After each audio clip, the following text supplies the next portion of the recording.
20 years ago, a ragtag group of misfits showed up in the Utah desert. The pioneers are always going to be looked at as kooks, you know, like doing something different.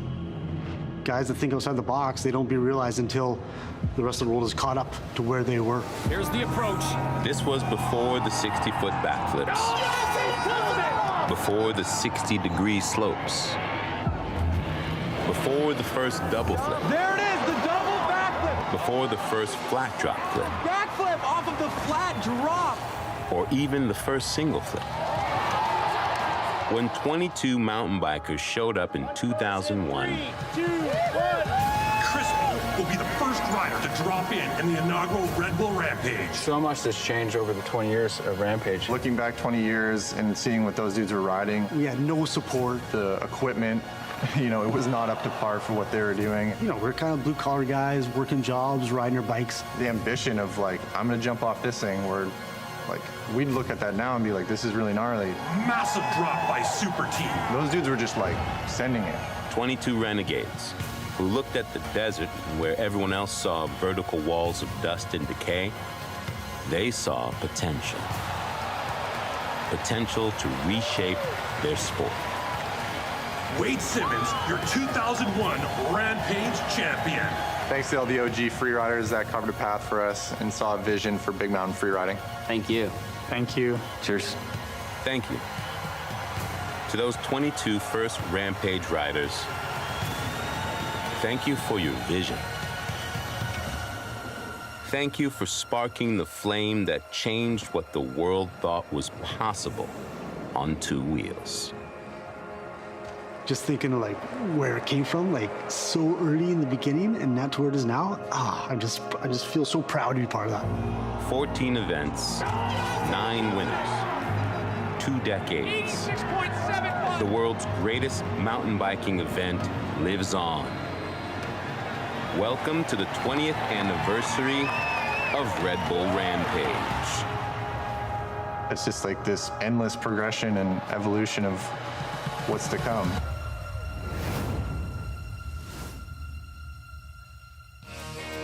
Can you feel it? I can. With reverence for the pioneers, we are charging again back into the outskirts of Utah's Zion National Park. Across a kaleidoscope of magical colors, our compass steers us toward the sheer, breathtaking sandstone cliffs that are the home of the truest test of skill and mental toughness on a mountain bike. 12 athletes have accepted this challenge to compete here at one of the most demanding locations on the planet.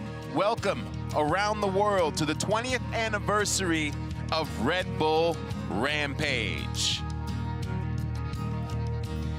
Hey everybody, Salema Masakela here, and we are back. It has been 721 days since Rampage, and I think the entire world is like, yes, let's come back home.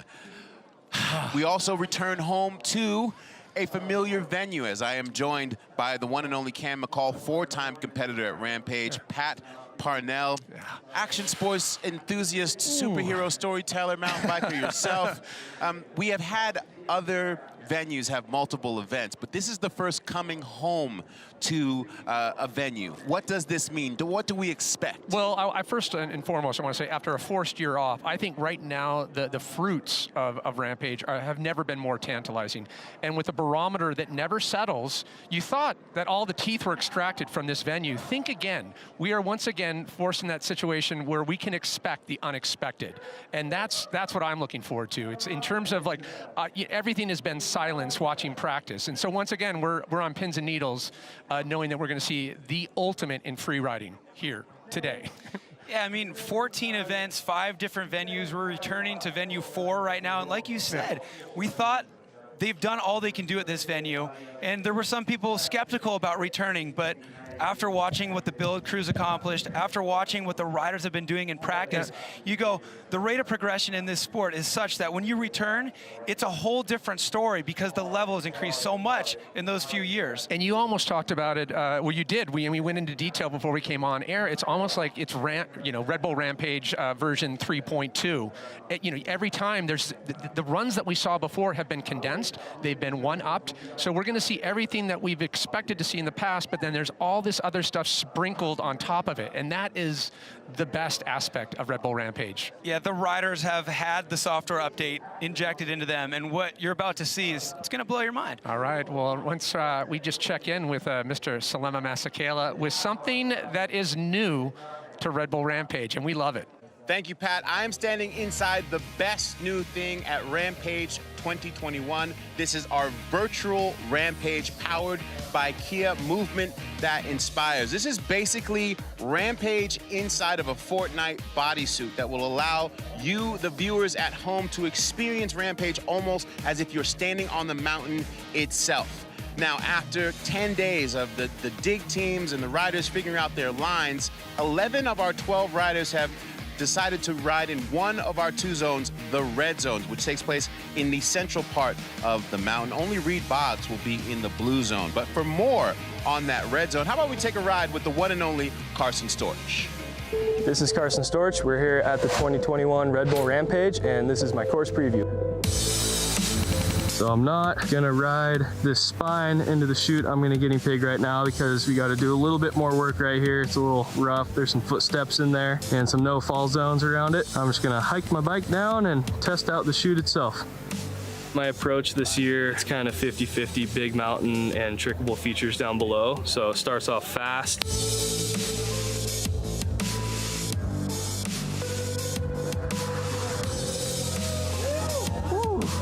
Not quite done with the jump out of the mega chute.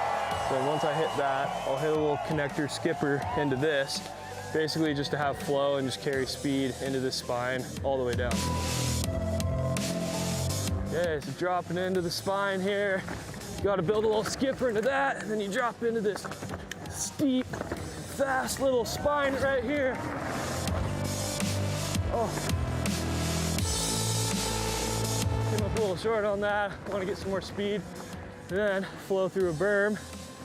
And at the big dog, and my dig crew right now is hustling, trying to get this thing a little mellower. Landing is a bit steep for what I'd like to do on it, which is a big 3 drop.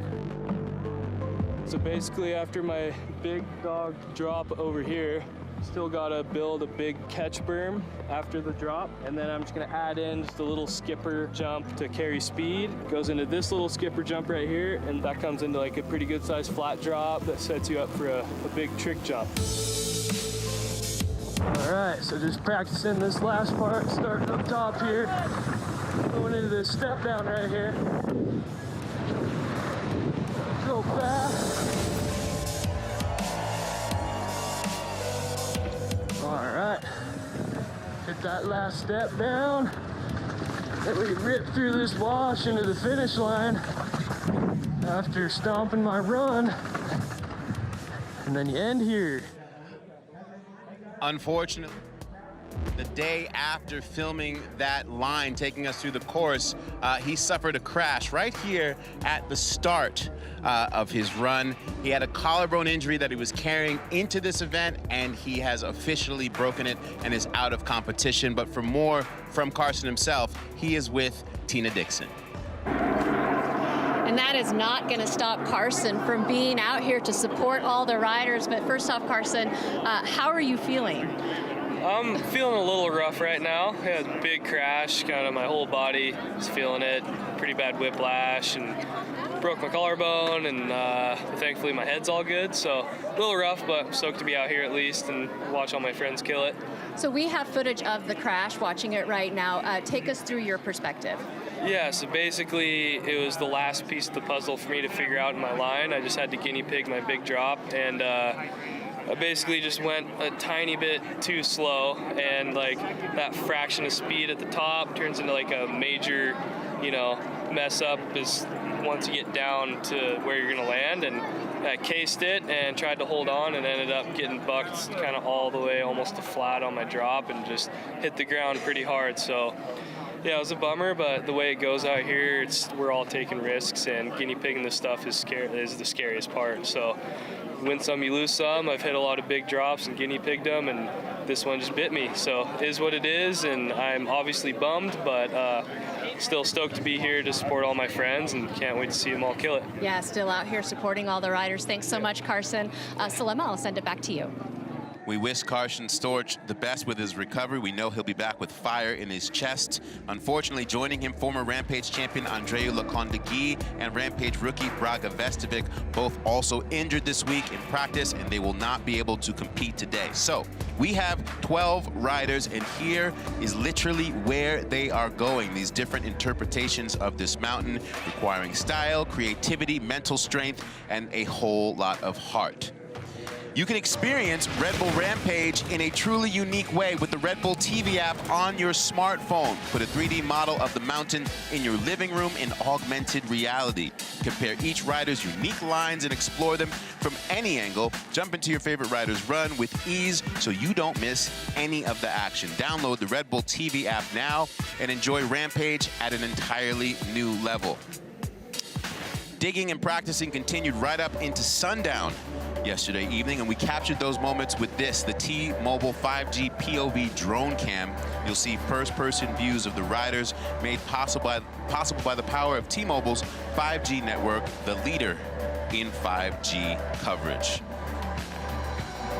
As you take a look at some beautiful shots from last night in the golden hour, our riders are in the gate. They are fired up for our return to Rampage 2021. 14 events, 9 winners, 2 decades.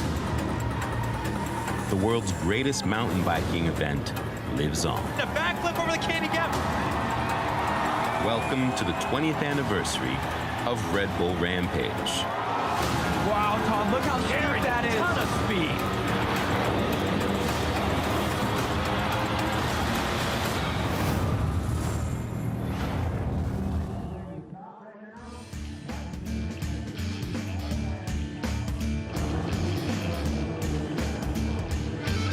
A 1,000 lucky human beings that were here in the dark with the sunrise, fired up, tailgating at literally 5:30 a.m. for Rampage 2021. And as you take a look at this course, Cam, one thing I see is the shine, the sheen.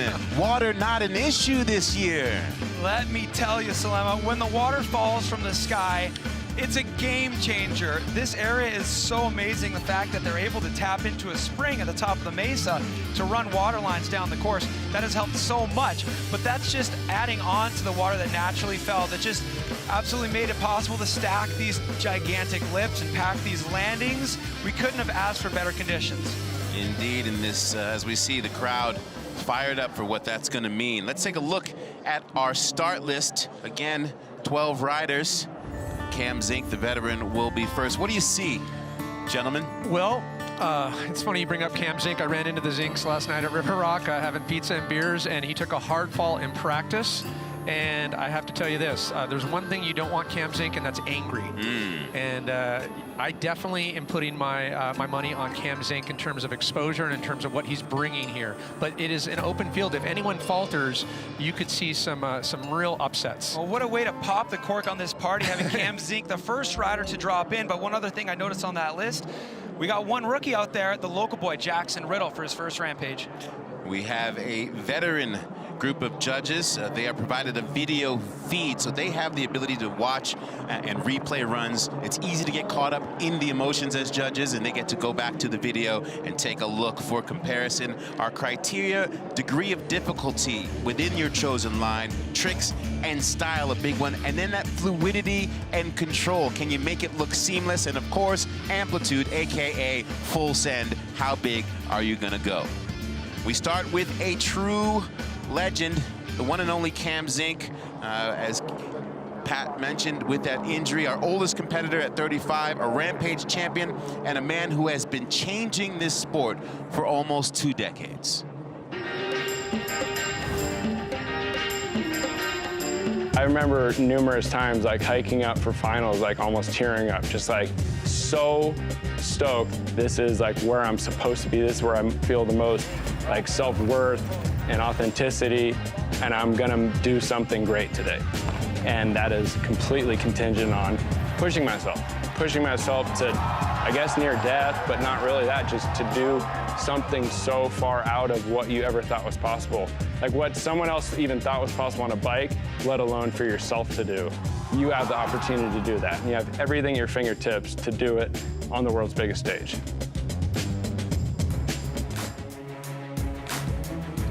So here we get this look at what Cam Zink is going to be dropping into. We call this the heart. This is as gnarly as it gets. It's the steepest, most uninterrupted shoot there's ever been at Rampage. Of course, we were talking about that in 16 and 17 when the event was held here.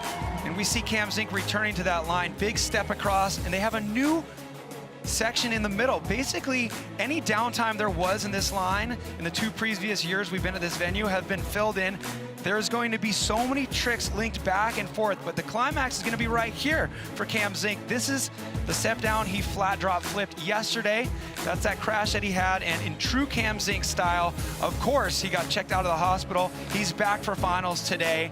A couple more tricks before he enters the finish corral. And what a feeling seeing this man here at the top of the course to start this competition. I could not think of a more eventful way to kick things off. Well, and at 35 years old, the fact that he just continually finds that gear to reinvent himself. We were talking, as you see, his wife and 2 kids. They were here the crack of dawn as well this morning.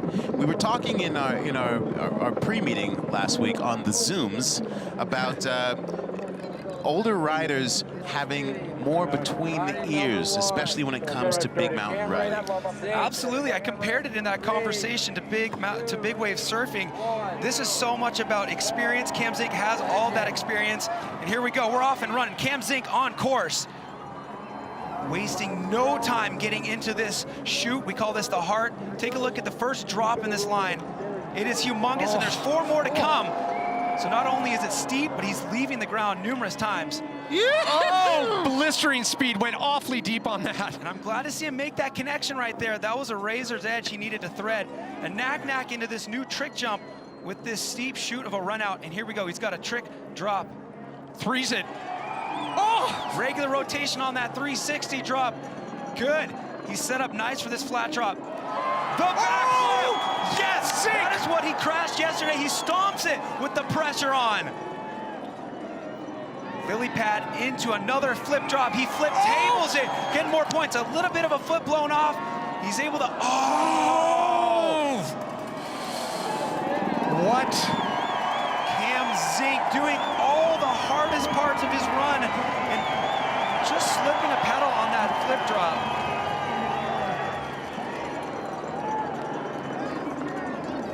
The crowd getting behind the man who's been here so many times, so many fans out there cheering for him. It's a shame to see him throw it away right there. You guys, this man yesterday was game time decision. When he left to go to the hospital to get evaluated after that crash, we didn't know if he was going to compete today. Well, I've always said this about Cam Zink. He is a part cyborg, part freeride monster. And look on something so innocuous. So what happened was on the lip down that he flipped there, he had that technical step on to flip drop down off of that lip. He came up a little bit short, slipped a pedal, and wasn't able to pump and generate the speed into that trick jump. You know, he was thinking, all right, I'll just try to squeeze a straight air over it, just finish this run out, but unfortunately not enough speed. And a little bittersweet too when you do check all the big things off at the top and to have that difficulty, but at the end of the day, this is what it's about. It's family. They've been here, as you mentioned, from early dawn hours. He will have one more run to put it together. It is 2 runs, best run that counts. And an interesting side note, straight after Red Bull Rampage, him and the family are going to Surf Ranch. Oh yeah, this just in. So let's take a look back at some of the highlights here. He did all the hard stuff, one of them being at the very top of the line, the heart. You see he was a little bit sideways at the top, so there's no way to ride down that thing smooth. It is rowdy every single time. He's got a lot of trickable features here in the middle, but you know that he was thinking about that flat drop flip that sent him to the hospital yesterday. I'm looking forward to seeing a replay of that flat drop flip. What he did yesterday was an over-rotation and a transfer. And, you know, we say it all the time, but you got to be just as good at crashing as you are at riding a bike if you're going to be able to survive in this game. And Cam Zink has done some of the biggest flat drop flips and 360 drops in the world. So to see him kind of fix those mistakes that he learned from yesterday and put down the hardest part, he at least gets to hang out in the hot seat here, being the first rider to drop. Yeah, 49 veritable throwaway. We expect runs up in the 80s, potentially 90s. It is 2 runs, best run that counts. But currently, the Zink family, they hold on as we go to the top with our first and only rookie of this year's Red Bull Rampage. Indeed, the rookie, 20-year-old Jaxson Riddle, been riding motocross since he was 6, only got his first mountain bike 5 years ago, and here he is dropping into the premier event of the sport. He's a product of what Rampage represents. He's 20 years old. Rampage is 20 years old. He grew up just down the street in St. George, and his rate of progression in the last 5 years are insane. I remember watching footage of him as a young kid riding some of the jumps at the original site, and in 5 years, he's turned himself into what you're seeing right there. The sponsorships, the unique approach to mountain biking, and you know, his first Rampage, everything he's done in his life has led up to this moment. Well, let's get to know young Jaxson Riddle. I think my style would be more based off freestyle motocross. Like, I like the no-foot tricks and that sort of thing. I kind of leave all the flips and spins up to the other guys because that's what they've been doing forever. But yeah, I just try to keep it true to myself and do what I love, and I think it's fun. So he says he's going to leave the flips and spins up to everybody else.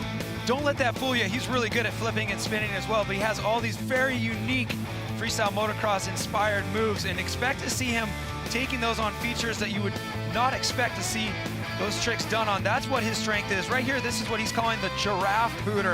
Of course, he's Giraffe Boy, so that's how that feature got its name. But you see him in practice doing those freestyle motocross influence tricks on the giraffe booter, and then into this new drop. This is a piece of terrain that was untapped from 2016 and 2017. Jaxson Riddle and Brandon Semenuk finding potential in that area of the course now. And then, of course, the big trick jump at the bottom. He's got his own lip to finish things off. A nice transfer. So expect to see a really action-packed run from Jaxson Riddle, but I'm just really excited to see what tricks he chooses because he has such a deep bag to pick from. And you mentioned that height, that lankiness. He does it, you know, he does it so well. Almost memories of Clifford Adaptante to harken back to freestyle motocross. The extension, keep your eyes focused on the extension with his Supermans and what he's going to be doing on the lower half, but he is a favorite by all the riding purists for good reason. You get 100 points for the Clifford Adaptante, taking it back to around 2003 X Games. Yeah. I hope he's watching right now. Maybe a little sidewinder, yeah. Watching Riddle on the bottom half of the course is literally like watching a freestyle demo. It's incredible, and what's great to see too, you talk to all the established veterans, how much they admire what he's bringing to the game. It's this really unique approach, and you can see all the other riders wait for their first of 2 runs. This is the clubhouse, the coveted clubhouse you wish to make as a free rider. They're right underneath Jaxson there, cheering him on. They've got a screen to watch his run. So Jaxson Riddle on course in his backyard for his first Red Bull Rampage appearance. Look at that, a nose press on the rider's right line there, leading into the Noblin. So already showing all that bike control. This guy rides so many laps down King Kong Trail, and he rides it like nobody else. So we talk about the tricks and the extension, but this kid also is so good in the tech. Here's where all the tricks are going to come into play. Huge can on the giraffe booter. He links it in. No way! A Superman C-Grab Indian Air on that step down. A nose press as well. So on these technical drops, he's showing control. No way! Yeah. Holding on, still has enough speed, but then cases it. Oh man, does he have a flat tire? Jaxson Riddle with a flat tire. That was the biggest, most whipped out Superman I've ever seen on that hip. I'd even, okay, if we're going to make references, maybe even a Morgan Wade, reference to BMX, but just the way that he extends and commits to those, and the pop that he got off that giraffe booter as well. You have to take note the arc that he's taking into that. So, did you guys notice his jersey blowing in the wind? I didn't want to comment on it when he was up in the start gate, but to do the tricks that he just did on those exposed ridges, when you are flipping or spinning, you're less susceptible to the forces of the wind. But here he is throwing all caution to that wind with things like this scissor kick, swing leg, can, and then watch him send his body off the back of the bike, grab the seat with his hand on this step down. This is a trick you normally see on jumps. You don't typically see this kind of trick on a step down in the wind to boot. So a lot of highlights in this run. I'm most looking forward to this right here. This Superman, watch the bike, completely sideways. And guess what? That's not on accident. He watches those freestyle moto movies. Nobody else can do that trick on a mountain bike like Jaxson Riddle. And there you go. You saw the explosion of the tire. He had pressure until that case. This is a perfect angle to see this blowout. There we go. 50-50 case right on those hard rocks. It looked like he came a little deep across into that hip and was trying to work for some speed there. He was chopping wood for a little bit. Permission to speculate then, seeing what we just saw from Jaxson Riddle in that run. If he puts it together, that's what I'm saying. We could really have some underdogs upset the established veterans here. And our only rookie. Wow. That's very true. We have 12 of the best riders in the world, and they all have very, very ambitious plans. We've seen 2 runs drop right now. We've seen 2 incomplete runs. So, this day could be an opportunity for the consistent strategists. Talk about consistency. Look what we have next. Three-time Red Bull Rampage champion, Kurt Sorge. Wasting no time. Wow. 3-time champ Kurt Sorge on course. Oh, he's just checking out the line. So I was watching Sorge. He was teasing us, guys. As you mentioned, 3-time great. I mean, can stack his name alongside Brandon Semenuk with that. And they don't like sharing that title, but that's for another conversation. On our Rock Wall of Fame, Sorge and Semenuk share that top spot. This is a fearless man with technical ability that have cemented him as a true legend.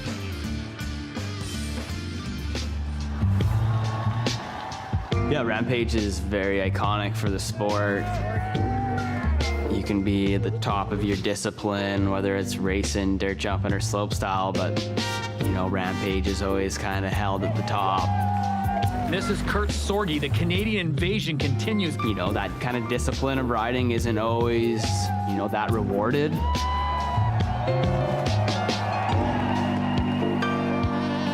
Rider 18, Kurt Sorge. But if you go and throw it down on this, this venue, at this event, it's totally different. Winning Rampage is kind of like, the stamp that you actually made it.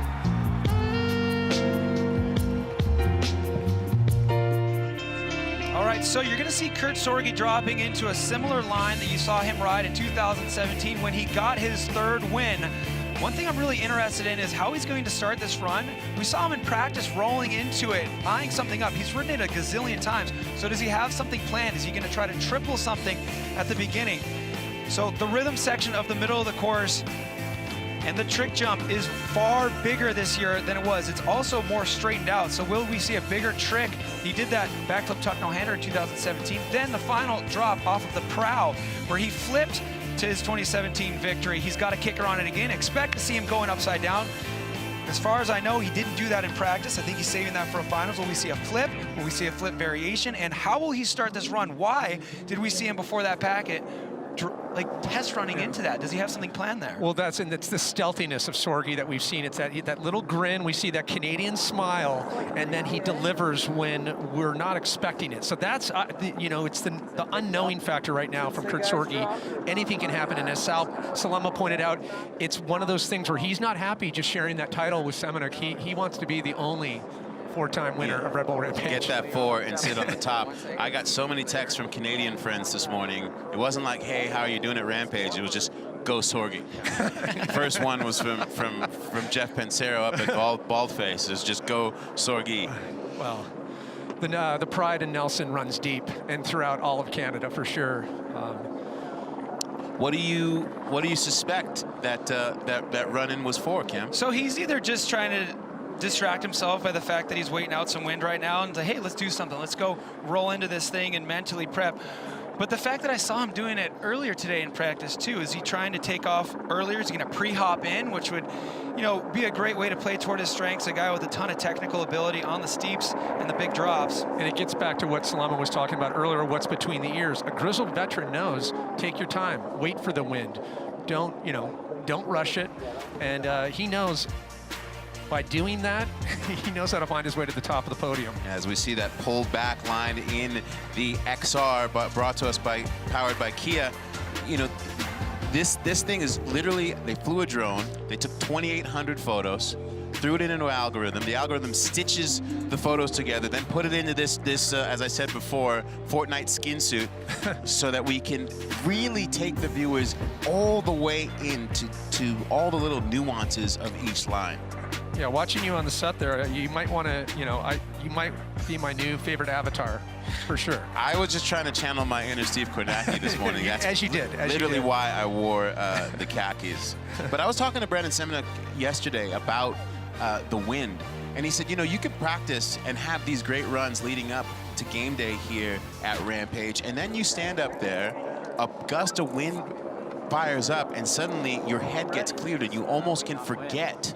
And he's like, you got to walk away from it, stop thinking, and get yourself into that part again where your prefrontal cortex in your brain isn't trying to talk to you too loud. Yeah, you're trying to fill up with as many positive thoughts as you can. The wind can disrupt those positive thoughts, so it's great to see at the top of the course, there's that area where the riders can hang out underneath this start box and kind of stay away from those forces of the wind that can make you think less than positive thoughts. But yeah, you know what?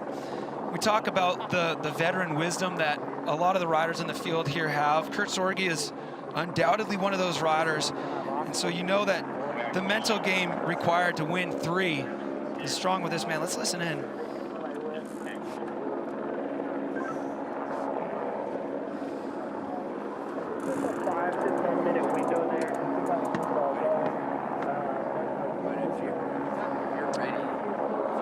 So it looks like they will take that allotted 10-minute window. He's going to wait for that wind to drop. As we mentioned, 3-time winner, 2012, 2015, 2017. Kurt Sorge has taken top honors at Red Bull Rampage. And it has been an incredible run for him, as we pointed out. He's looking for a 4th. He wants to be the spoiler, stopping Brandon Semenuk to be the first ever back-to-back winner. So there's a lot of little sub-stories, as I call it. It is free-riding novella at its best. There's a lot of drama, but that's why we come back year after year. It's also simulcast on Telemundo, yes. Is what you're trying to say. Yeah. Cam, we were looking at the wind forecast in the car on the way up this morning. You look at the wind, you see what what they're telling you might happen, and then there's what actually happens. 100%. You can go back and forth, different weather apps. Some are going to give you a more optimistic view of the day than others. So we tend to just look at those optimistic weather forecasts. But what we have right now is a light but consistent breeze coming from the east. So if you're riding rider's right, the Noblin Ridge, that is where you're most exposed to that. It's going to be at the rider's right side.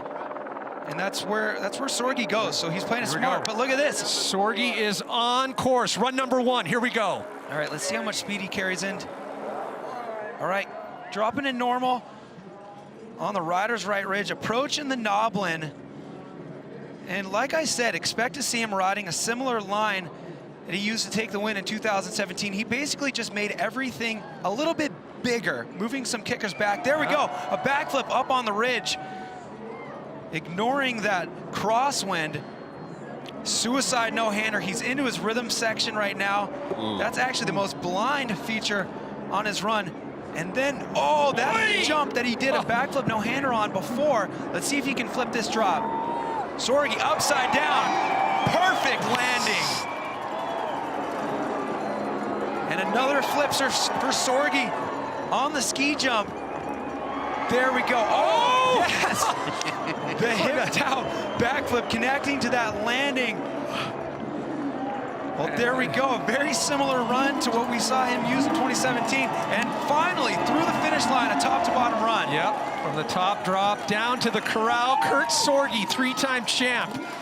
He's got his first one of 2 in the books. And you got to ask the question, was there some tactician of Kurt Sorge going on there? A great run indeed, but will it be enough to stack into the 80s? So Sorge riding off of the left side there. We get a better view of that. Instead of rolling down, which a lot of riders are doing, he's got a little bit of different takeoff on the left, a little bit more of a flat drop aspect to it, and then a lot of speed carried down the Noblin, which the judges are gonna love, and then flipping that step down up on the ridge, like we mentioned, just saying, hey, wind, take a load of this, and then suicide no-hander, but he needs to do this backflip to really capitalize on this run. He did it. I didn't see him do it in practice, so it's nice to see, you know, a strategist like Sorge holding something for the final. And then this hipped out flip, this jump is probably 40-degree angle, so he's got to lean off the side of the bike so that when he comes around from that rotation, he's pointed clean to the landing. So a lot of backflips in here, but they're all different. One of them's off of a very high vertical drop. One of them's off more of a ski jump, and one's on a hip. Yeah, so, well, the transfer on the hip too, you saw how deep he went, but he was able just to manhandle that. Taking some time with the fans. Kurt Sorge, 3-time winner of Red Bull Rampage, as we await for numbers. And this is always an interesting thing too. In the first of 2 runs, the judges, as they calibrate, really trying to see where scores are going to drop throughout the day, their expectations of each rider, and kind of knowing that neighborhood of a number. The old scale. Yep, scale, degree of difficulty of chosen line, tricks and style, fluidity and control, and amplitude. 5 judges. Many of them former competitors. They know exactly what they're looking at. They spend the days before the competition really walking the course and getting to know each rider's lines. So they know what to expect. And now with this run, they finally get to do their job. Take a look at the score. 73.66 for Kurt Sorge. He will sit in first place for the moment. We have many more riders to whittle through. Well, how about we check in with Sorge via Tina Dixon for that full pull. Yeah, thanks, Szymon. And Kurt, 3-time winner out here, yet you rode on that first run like you're ready for 4. Give us your assessment. Yeah, totally. It was all going pretty well, and just, yeah, I just made a little bobble. So, yeah, luckily I was able to continue my run, and yeah, just stoked to make it to the bottom. You had that wind hold. Just walk us through what was going through your mind as you're waiting and when you make the final decision to go. Yeah, it's pretty tough up there. It's pretty steady and gusty, but you don't want to wait too long, and you just kind of got to go. And yeah, hopefully it holds off for all the guys. It's nice when it's dead calm, but you can't always control it. So there's a little breeze, but I think everyone can handle it. Well, first run in the books. Thanks, Kurt. Yeah, thanks, Tina. He really put in, you could see him thinking about it when he said wind. You said it best. You said you don't want that in your head. The thing that stood out for me in that interview was he was saying you don't want to sit there and wait too long. So he didn't necessarily drop in thinking, all right, it's perfect right now. He's like, well, I don't want to sit here and wait any longer. You don't want to ice yourself. You know, so you go from a three-time champ, Kurt Sorge, to someone that has never been so determined to find his rightful place here at Red Bull Rampage. Reed Boggs, the 24-year-old out of Hurricane, Utah. It's unbelievable, his journey, you know, how he's had to really earn his way through proving grounds, through, you know, through just almost there taking Reeder's spot. It's been amazing. Yeah, like you said, I mean, he always figures out a way to find his way, and did that in 2019, did it here, taking that Brett Reeder spot as we take a look at his line here in the virtual world. I think it was a 13th place he had in 2019. He's been steadily climbing the ladder to prove that he absolutely belongs here, and he's on another level at this event. If you look at the line that he has chosen for himself right now, he's the only rider going far rider's left, going off of the Goblin, and then he's into terrain that Darren Bearcloth and Tyler McCaul were riding when we were previously at this venue. It's got this trick jump up on the ridge, and now he's built a new feature. Immediately following that trick jump, he's stepping down a right-hand hip that connects him right in to the biggest drop on his line that he is prepped with tricks planned. And if everything comes together, I seriously think this run can be up there in the top 3 positions, especially if he does all the tricks he has planned on these features, because these features range from technical step down hips to flat drops that are trickable to kicker drops that are trickable, and then one final trick jump at the bottom. Well, you said it right there, a contender, possible contender to make the podium. He has never cracked the top 10. If he does that, it will be his best ever Red Bull Rampage showing. He's absolutely poised to do it. You talk about his journey here. Let's not forget that this kid grew up in Cleveland, Ohio, you know, and then his dad moved out to Hurricane. He spent a ton of time there. He was then living with Carson Storch in Bend, Oregon. So all these influences that he's had over the course of his life have led to him being a Rampage competitor. And we saw him step out of his comfort zone really efficiently in 2019 when he was going off of the biggest takeoff from Price is Right. And that's when everybody went, oh, this kid is not afraid to go big, and he has all the tricks to round it out. And that the difference between his riding energy and his land energy, he's so chill and quiet. And like, hey, do not be deceived. Do not be deceived. Here we go. As you're about to see. Boggs goes in. Wow. Oh, no hesitation. Let me tell you, there's a lot of exposure on that drop, but he's already almost to the goblin now. So riding fast on the technical sections of his line, and that's what you need to do to impress the judges. You got to pick a line that has it all and then ride it fast. So Boggs finding his 6th gear here, taking a frenetic approach. There it is. Nice flat spin 360 on his trick jump on the ridge. And here's that tech feature that he hadn't hit until this morning. Now the biggest flat drop on his line. 360, come on, get it. Tire. No way. He did everything right on that. Just a slight over rotation. Oh, man. Oh, he's got one of those fancy tubes in there. Yep. I thought he picked up the rattlesnake. Yeah, which can happen here.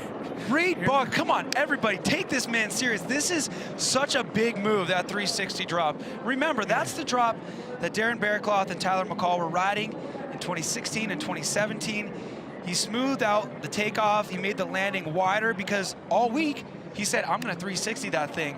And to do it in run number 1, not save it for run number 2, this kid means business, and I really wish Can you get we're points? able to see him finish that line. Look, Can you get points for this, by the way? Well, I'm loving the style. Yeah. I'm sure cyclocross is big in Cleveland, so he's probably got a background in that as well. Okay, running the bike down. When I said determined, I didn't understand just exactly what I meant, but determined to make it down to the corral. He's obviously got to take care of that maybe down at base. Well, he's thinking about the fact that we don't have a ton of riders in the field, and he's going to be dropping early because we'll go reverse start order for run number 2. Let's look back at the top. He did everything right here, with the exception of a slight over rotation on this 360 drop. And when I say slight, I mean it. He was only 15 degrees over. That over rotation, though, is what caused the tire, right? Oh, 100%. Yeah. The amount of force. Here, we're going to get to see it again. Watch that back tire.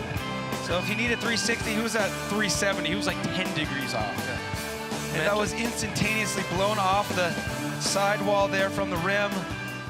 Well, mental fortitude, check. Physical ability to pull it, check. Bike, tire ability to handle the impact, uncheck. He is fired up, though. He is so ready to get back to the top of that course. Come on, Reed, get that tire change and stop that top to bottom. There's always been these little hiccups, but I just love that he just is that was the crux. Yeah. That was the crux of the move right now. Now he's done it. And the feeling he's going to have in the start gate after knowing he can 360 a drop that size, that's the biggest drop he's ever 360'd for sure. Well, these gladiators are already delivering quite the show here at the 15th running, 20 years of history of Red Bull Rampage. Score coming in at a 57 as he walks his way through. Want to remind everyone, Kurt Sorge still on top with a 73.66. You see him talking to his build crew there. DJ Brandt, I believe, would have been the next to be called up off the bench if we had another rider drop out before the time limit expired. Well, one rider who did make it in from the wild card spot, a guy who absolutely belongs here as the next rider in the gate, Thomas Genon. Competed here in his first Rampage in 2013. Finished 10th that year and has been rising up ever since, dominating in Belgium. Yeah, you talk about a country like Belgium, and there was so much speculation when he first showed up, but he's really proved his worth. He's landed in 5th place 2 years, 2015 and 2018. Let's take a closer look. So he's going riders right over off of the Noblin, and then he's definitely made a pretty unique and creative plan after that. He's got this pocket air transfer that he's 270, and then playing toward his strengths the same way we've seen him do on this venue before. He's got 2 flat drops. Expect to see him most likely spinning one of them his natural direction, which is to the right, and then another one to this unnatural direction, which is to the left. And then he carries all of his speed into the bottom where he will absolutely shine. He's one of the few riders we have competing here who's still a part of the slopestyle circuit. So expect to see him really spread his wings on the bottom with some big tricks, but he's riding more technical lines up at the top than we've ever seen him do at Rampage. This guy has had 2 5th places, so he has the full package, but he's definitely going gnarlier at the top than we usually see him do. Such an incredible chameleon as he's shown that he can acclimate and ride with the best. Here we go, Tommy G drops in. Dropping in riders right side. Now watch him. If you remember from years before, Brandon Semenuk has a double drop, and Tom Van Steenbergen had one right alongside. Genon has hermit crabbed into Van Steenbergen's old line. He's checking up his speed now into that double drop. Perfect, absolutely perfect. Now he's coming into this corner pocket transfer we're talking about, and that 270 could not have been any smoother.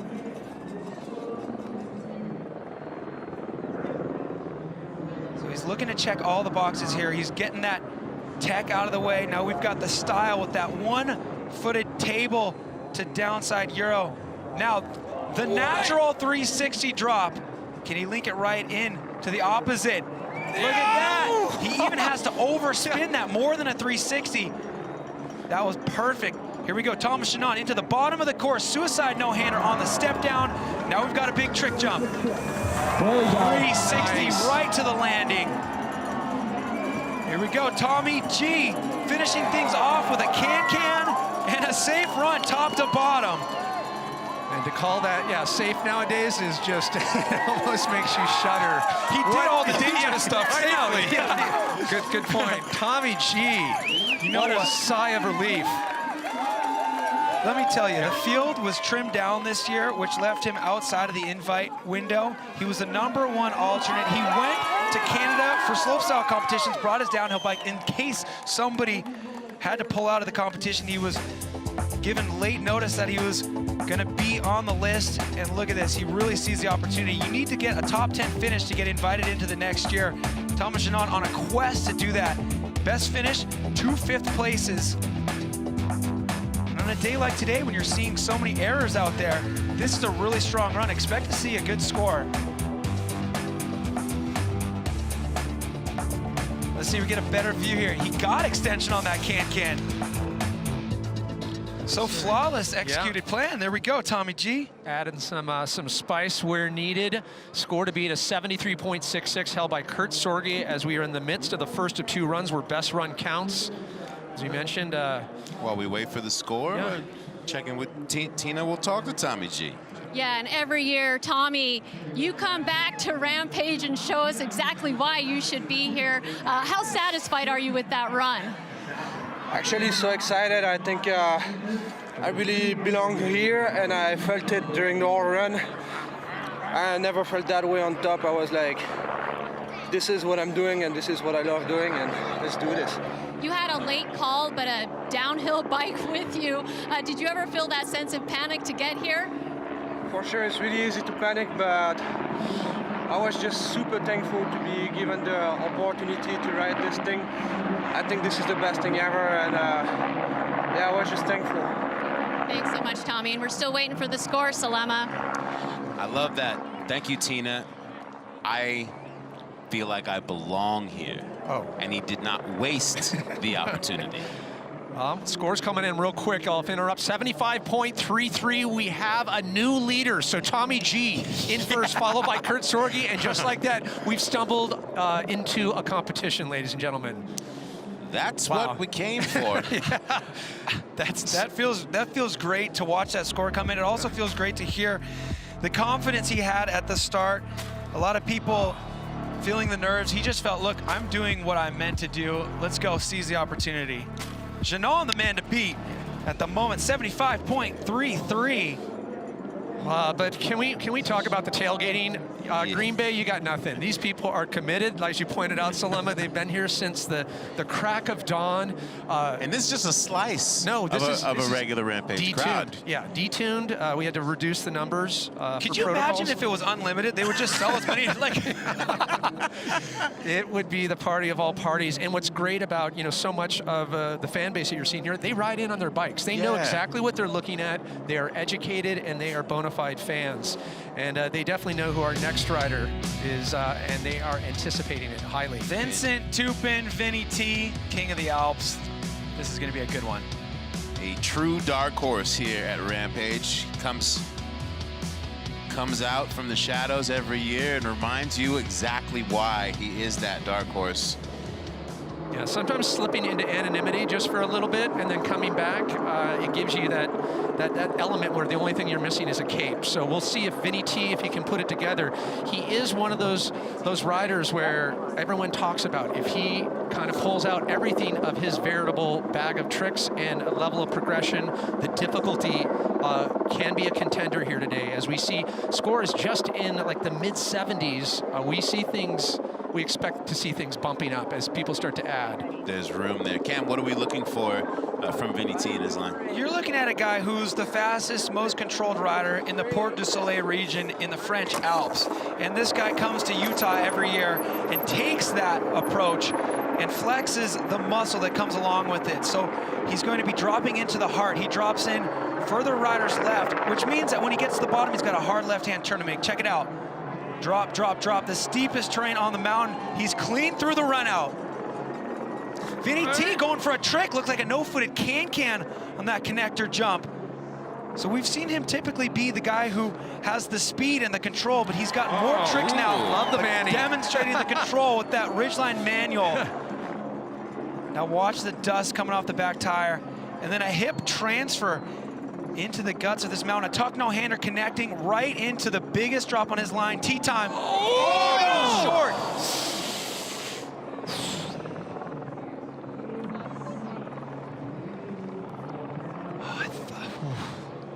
You could tell he was a little slow after landing that tuck no-hander. It's so blind when you approach the takeoff of those big drops. By the time he was off, it was too late. He realized he was too slow. Medical staff literally there in seconds.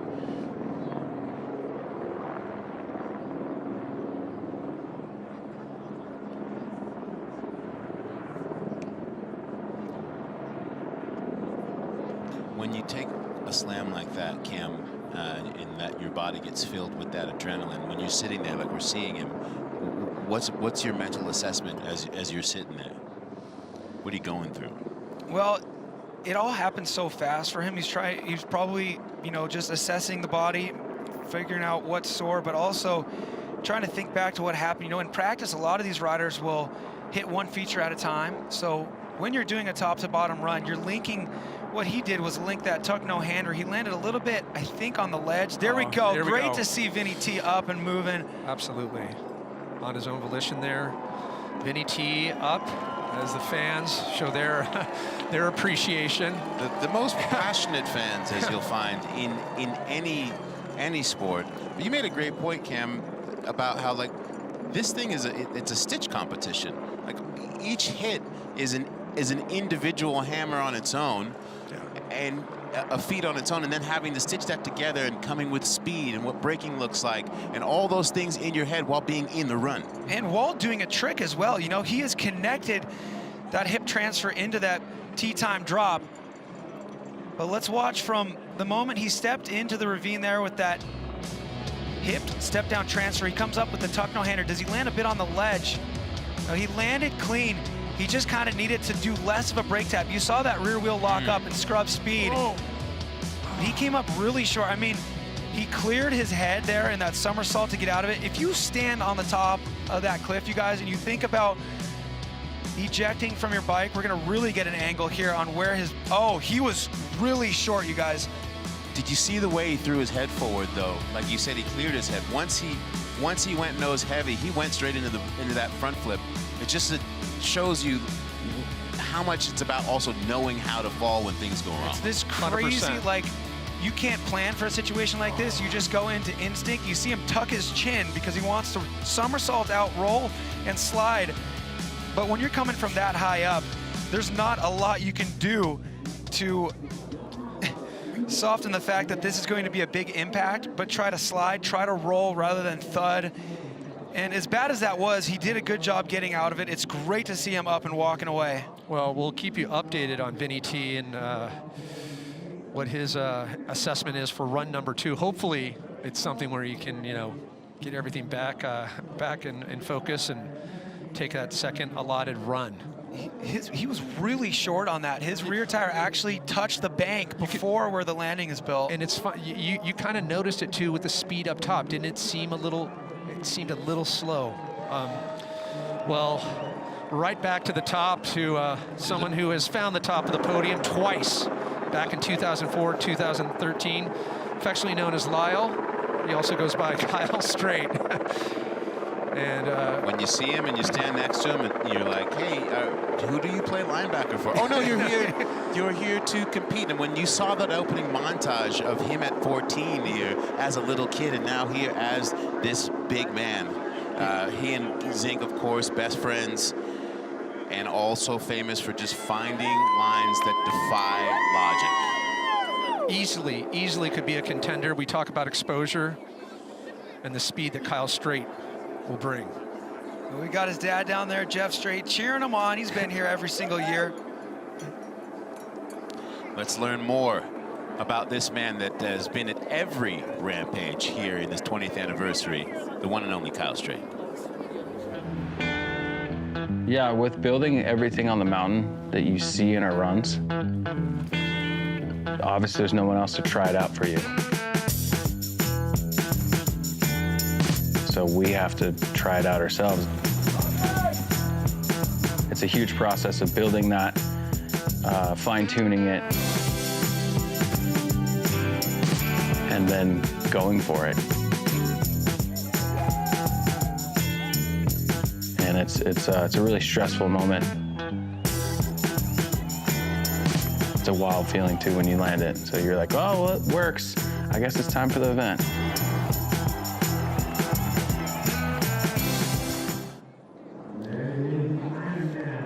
So Kyle Strait, let's take a look at the line he's going to be riding today. Of course, he's always teamed up with Cam Zink. If you remember, Cam Zink dropped from the top straight into the heart, that steepest chute. They've got that big double connecting them back in a very tight connection to be able to link into their new section in the middle that has a trick jump to a technical landing run out, and then a trick jump right before the biggest drop on their line that we saw Cam Zink backflip. So it's gonna be all about linking those tricks in the middle, getting through that top chute smooth, and then more opportunities for big tricks down at the bottom, that step down flip that we saw Cam Zink come up a little bit short on, below a foot. So Kyle Strait looking to take that veteran wisdom, link all the tricks that he's been working on, and make it clean through this top chute that is, as we've said many times before, the steepest, most uninterrupted chute in all of Rampage history out of all 5 venues. Kyle Strait, as we mentioned, a former winner here in 2004, 2013. The big news for him, he became a father this year. Family is in tow down below as they get ready for run number 1 of 2. Kyle Strait for his 15th Rampage on course, now diving into the heart of the mountain here in this chute. Watch the size of this first drop. As soon as the tires touch down, they then leave the ground 1, 2, 3, 4 more times. Perfect through the chute. Waxed it. And this is their new trick jump right here. That's got a bit of a lily pad feel on the run out, slashing the side of the trail. Going for that trademark tabletop that we know and love from Kyle Strait. Now here's the biggest drop on his line. There's that suicide no-hander. Would it be Rampage without that? Way to go, Kyle. Now he's got to get tricky. Into this lily pad, in, down. Smooth, playing it safe, not backflipping like we saw him do in 2017 because he was saving it for that. The backflip suicide, no-hander on the trick jump. And Kyle Strait, clean top to bottom run. Strait knowing exactly what he needed to deliver on the first run of 2, put it together. I like the sassy nose manual. One-handed nose manual. Yes. There was some spice spread throughout that entire run. When you watch Kyle Strait drop in, you feel confident for him because we've seen him top to bottom so many years in a row. We talked about that friendship with he and Zink, and first man to greet him. They are the Starsky and Hutch of freeride mountain biking for sure. Wife Rachel, little 6-month-old daughter Stevie there. And I was speaking to Rach yesterday, and she's, in terms of family time, we just have to find time between the baby, and then she's like, I also want to race. She's a pro rider, he's a pro rider. They take turns. You should see Daddy Lyle while she's racing, just on dad duty. You would never know that he's the Rampage man. It's amazing sight to see. And this was a sight to see here as Kyle Strait handled all the technicality that he went long off that first drop. Can we note that? That front tire was almost taking off the second drop when he landed the first drop. And you can't tell all the time how tight these connections are, but a couple inches off to the side and he wouldn't connect to the middle, which is all that new build. And then the suicide no-hander. You know what, when there's a little bit of a wind gust going on, that's something that's really burly to do, a suicide no-hander off the biggest drop in your line. But it was perfect. That's the trick he used to win 2004 and 2013. Oh, it was the backflip toboggan, right on. Did not even see that from the backlit. So what that is he's upside down, he takes one hand off, grabs the seat, pokes it out with a little bit of style. So you're gonna get a whole lot more points than a straight flip. Tina, have a conversation with the man. Yeah, Kyle. Obviously, the fans love you down here. You've been here 20-year anniversary is this year. But let's talk about that top shoot because you're going so fast. What is that like for you? Honestly, I do feel that's the same. I feel like I'm going so fast. Man, that thing's still insane. Even from back in the day. I mean, it was from 2017, and we were like hoping it was going to get easier or less scary. That didn't happen. It's still scary every single time. It's still super gnarly, still the gnarliest thing that we've ever ridden. So, yeah, I'm stoked to get a full run. Hopefully the wind holds off and I can smooth a couple of things out, but man, I'm stoked. Did you ever imagine you being back here for the 20th anniversary, still riding at the level you are?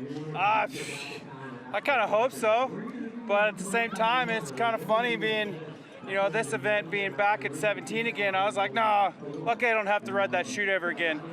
And I was like, oh man, I got to ride it again. So here we are. Here we are. It's fun to watch though, Kyle. Thanks, yeah. Thanks. A love-hate relationship with the heart. Okay. Of course. Check it out. Big is timeless and steep is timeless. Those things never go out of style. Tricks change. The features you're able to do those tricks on changes. But the steepest thing Kyle Strait has ever ridden is still, you know, like he's going to come back to it year after year. It's never going to get easy. That is pushing the limits of what bikes can do. I like how he said, you know, you think you might get easier, and like, nope, not in one iota of a bit. He gets better every year, but that still stays just as steep. Scores coming in. Score to beat 75.33. Kyle Strait, we have a new leader, 77.33. The one rider who has been to every single Red Bull Rampage now finds the top spot. How long can it hold? That was a great run. There we go. Metro Pilato, Kyle's builder up there celebrating a job well done. It's something we haven't talked about too much. Yeah. How many events where the athlete has to go out and build the pitch, build the field of play? The amount of time these crews have spent building these lines. We talk about it a lot in past years, but the amount of work that goes into transforming this venue into something that can put on a show like this, and the celebration of all the parties involved when it all goes as planned. Still with more riders to drop. The current standings look like this. Kurt Sorge in third, Tommy G in second, and Kyle Strait just found the top spot. Well, as we know, you certainly have to be a world-class athlete to compete at the Rampage. You also need world-class equipment. How about we learn how these riders are outfitted, what they're bringing to the table? This brought to you by our friends at Backcountry. Seek it, find it, send it. My name's Cameron Zink. Ethan Nell here. Carson Storch. Kurt Sorge here. The two things I'm most particular about my bike are my brakes and the rear shock. I have these Trick Stuff Maxima brakes. Get my settings from Marzocchi and Fox. Rocky Mountain maiden frame, running 27.5 wheels front and rear. I got the new Evil Insurgent here. It's 166 millimeters of travel. This is my YT Industries 2S. It's small. This is a 2015 2S. They don't make them like they used to. All the bikes, they want to make longer, bigger. My SR Suntour that's tuned to be more progressive. Rear shock, I have a 650-pound tie spring that's also tuned to be very progressive and very slow rebound just for big impacts. The fork, I got maxed out air reducers. I'm rocking a push rear shock. This one is specially tuned for Rampage style riding, actually. Census Grips is my company. First grip I ever made. These are my signature deity bars, the Zink CZ40, 40 mil rise. Got a really cool paint job this year from YT. It's actually a wrap that's clear coated over. And Errant Seat is actually me and DJ Brandt's company. Title components, title bar and stem, title seat and seat post. Got full Shimano Saint build on it. And of course, the Shimano Saints. New to this year, I'm running really short cranks. Onyx hubs, they're quiet, silent. And there you have it. There's my 2021 Rampage build. Overall, I'm very, very happy with the bike. That's essentially my bike. It's stiff and slow and ready to rip. I want Carson Storch to narrate my life because it's going to be simple with no frills. Whips to rip. Yeah, just straight up. And next up in the gate, Ethan Nell. This dude was built for Rampage, a Utah native who grew up riding this one-of-a-kind terrain. He got the invite in 2017, finished third, followed that up with another third in 2018, and last year, as we're taking a look at his run, in 7th place. Not bad for his worst result.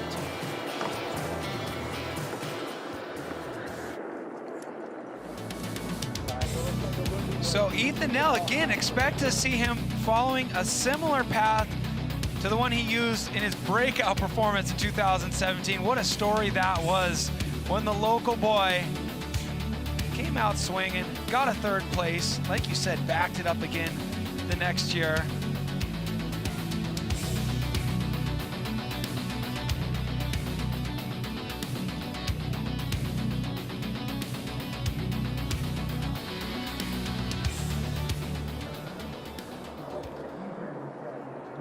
So back up top, as we get ready for Ethan now, as he pointed out, 2 third-place finishes. When he got that first 3rd-place finish in 2017, everyone said, okay, you're a one-hit wonder. Backed it up with another one.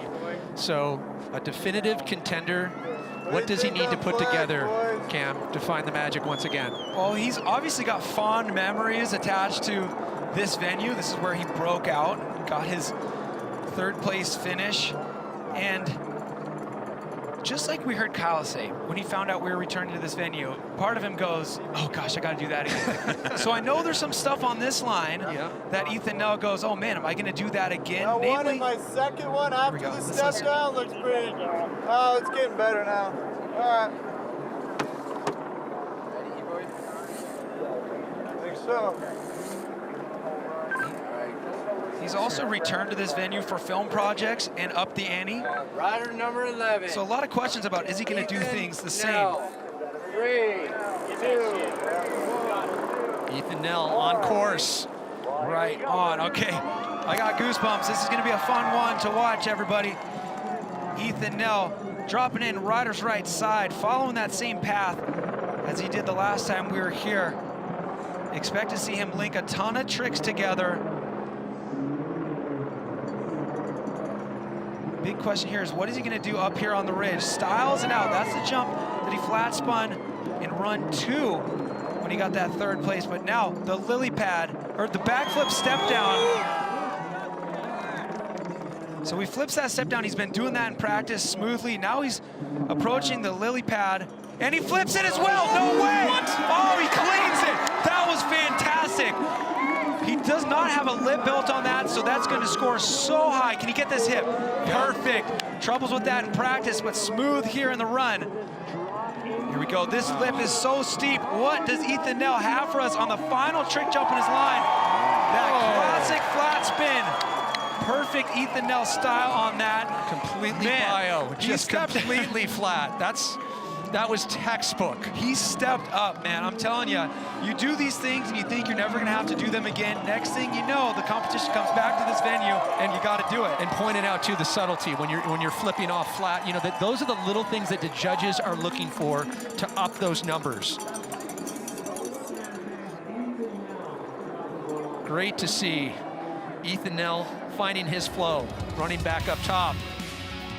So a lot he packed into this run. Of course, the technical riding necessary to make it off of the Noblin and Ryder's right ridge.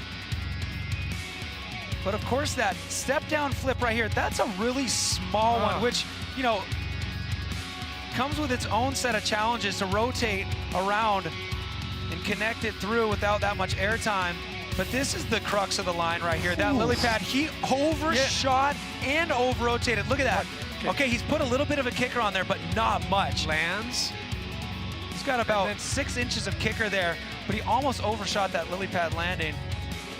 And then finishing off smooth, the way you'd expect Ethan Nell to cap off a run with that trademark flat spin. Looking back at the cameras.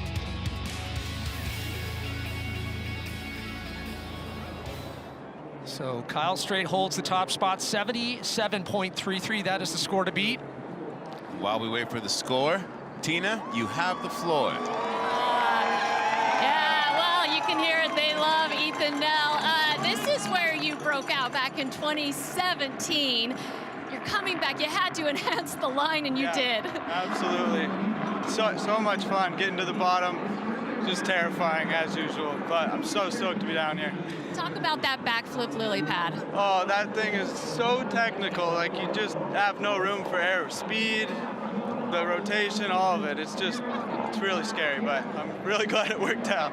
To have the support of your hometown, what is that like for you? It's so awesome. I just love the fans and just all my family, friends, everybody's here. It's just awesome. It makes this event just so special for me. And what an impressive first run. Thanks, Thank Ethan. you so much. Salema. Ethan Nell playing a home game. Let's see if he can get that home court advantage out in front of Strait. He's seen the podium twice in 3rd place, but he came to this year's Red Bull Rampage knowing that he could find a 2nd or a 1st place finish. Scores coming in, and there it is, 72. So just shy of the top 3, sitting in 4th place. We expect more from Ethan Nell on his 2nd and final run.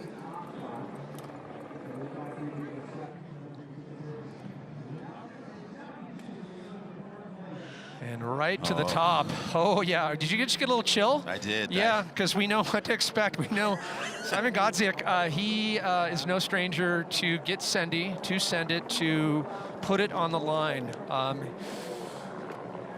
Yeah, I mean, this guy's been moving up the ranks of Rampage since 2014, 11th, 18th, 8th, 2019 in 6th place. As we know, fantastic, fanatical about his preparation. And here's a look at his backyard in Poland. So a rider with a slopestyle background, you see this is the training compound he and his brother David have built, and it's built around dirt jumping. So to think that this guy is now in his 4th Rampage, he has very respectable results, and that 6th place from 2019 bought himself an invitation right into the 2021 event. He practices on the dirt jumps, but wow, is he really stepping up his game. We've been watching him the past few days in practice. He's riding just as much, if not more, than anybody else, and he's got a line that not only has some technical shoots at the top, you know, the rider's right ridge, there's no easy way down this mountain, but he's got his own ravine gap that leads into one of the biggest drops the venue has. Now that's Connor McFarland's old left-hand hip into Connor McFarland's old flat drop. And usually you see the riders hit the flat drop, you know, the biggest one on their line, a couple times. He was sessioning that all through practice. So expect to see him bring a trick to the ConMac drop in honor of Connor McFarland, the Kiwi, who started this line back in the 2016 and 2017 years. Godziek has he's been here in the States for 2 weeks, and as you said, he has been doing the most riding. His family this year back home in Poland, their family dog is in the midst of transition, and so his wife wanted to stay home with the dog, and so that is on his heart right now as he's riding here at Rampage. So Szymon Godziek, the Polish freeride sensation, on course right now, and look at this, like compared to when we first saw him come on the scene as a slopestyle rider, he's a fully formed Rampage rider now, fast on the technical bits up on the ridge and flipping on the ridge before he peels off. He's got his own ravine gap right here connecting into Sorge's landing there with a nice toboggan. So he's already tricking things up. Nice 1 foot Euro table, cracking the table on the hip. Now here he is into the Kiwi drop here, the Connor McFarlane special 360. Oh, coming up short. Wow, he got out of that one smooth, surprisingly. Wow, yeah, that's somehow straight to the double thumbs up. I'm good. Come on, man. That was a very smooth, silky dismount. I know we've got the AR augmented reality view of the course. I just wish I could take all of you watching from home by the hand and just stand with you on the tip of that takeoff and show you absolutely how stomach churning it nauseating. is. The vertical on that, if it was water and you're about to jump into it, you would think twice. And he's 360 in a full-on downhill bike.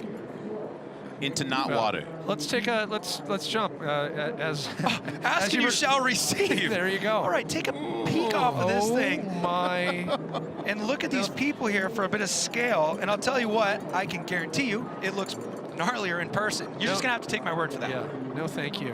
It's one of those things we talk about, things you need to experience firsthand. It's being in the boat at Chopu, and it's also walking the course at Bull Rampage. All right, so he slashes the back tire after hitting the hip. He scrubbed a lot of speed. He scrubbed too much speed. There's a big rollable, we call that a case deck, making it soften the blow a bit if you do happen to come up short, but it does slow all of your momentum. The rotation of the 360, let's see where he was with that. Perfect. He was right at 360, maybe a hair under, which he could get away with if he was about, I don't know, 1.5 feet longer in distance. But we talk about the skill of crashing, and the way he got off the bike, separated from the bike and slid was masterful. Here we go, another look. Wow. If he's feeling good, he's gonna get up there, he's gonna know not to slash that back tire as much as he did after that hip and come in with just a 0.5 mile per hour faster. He'll be perfect.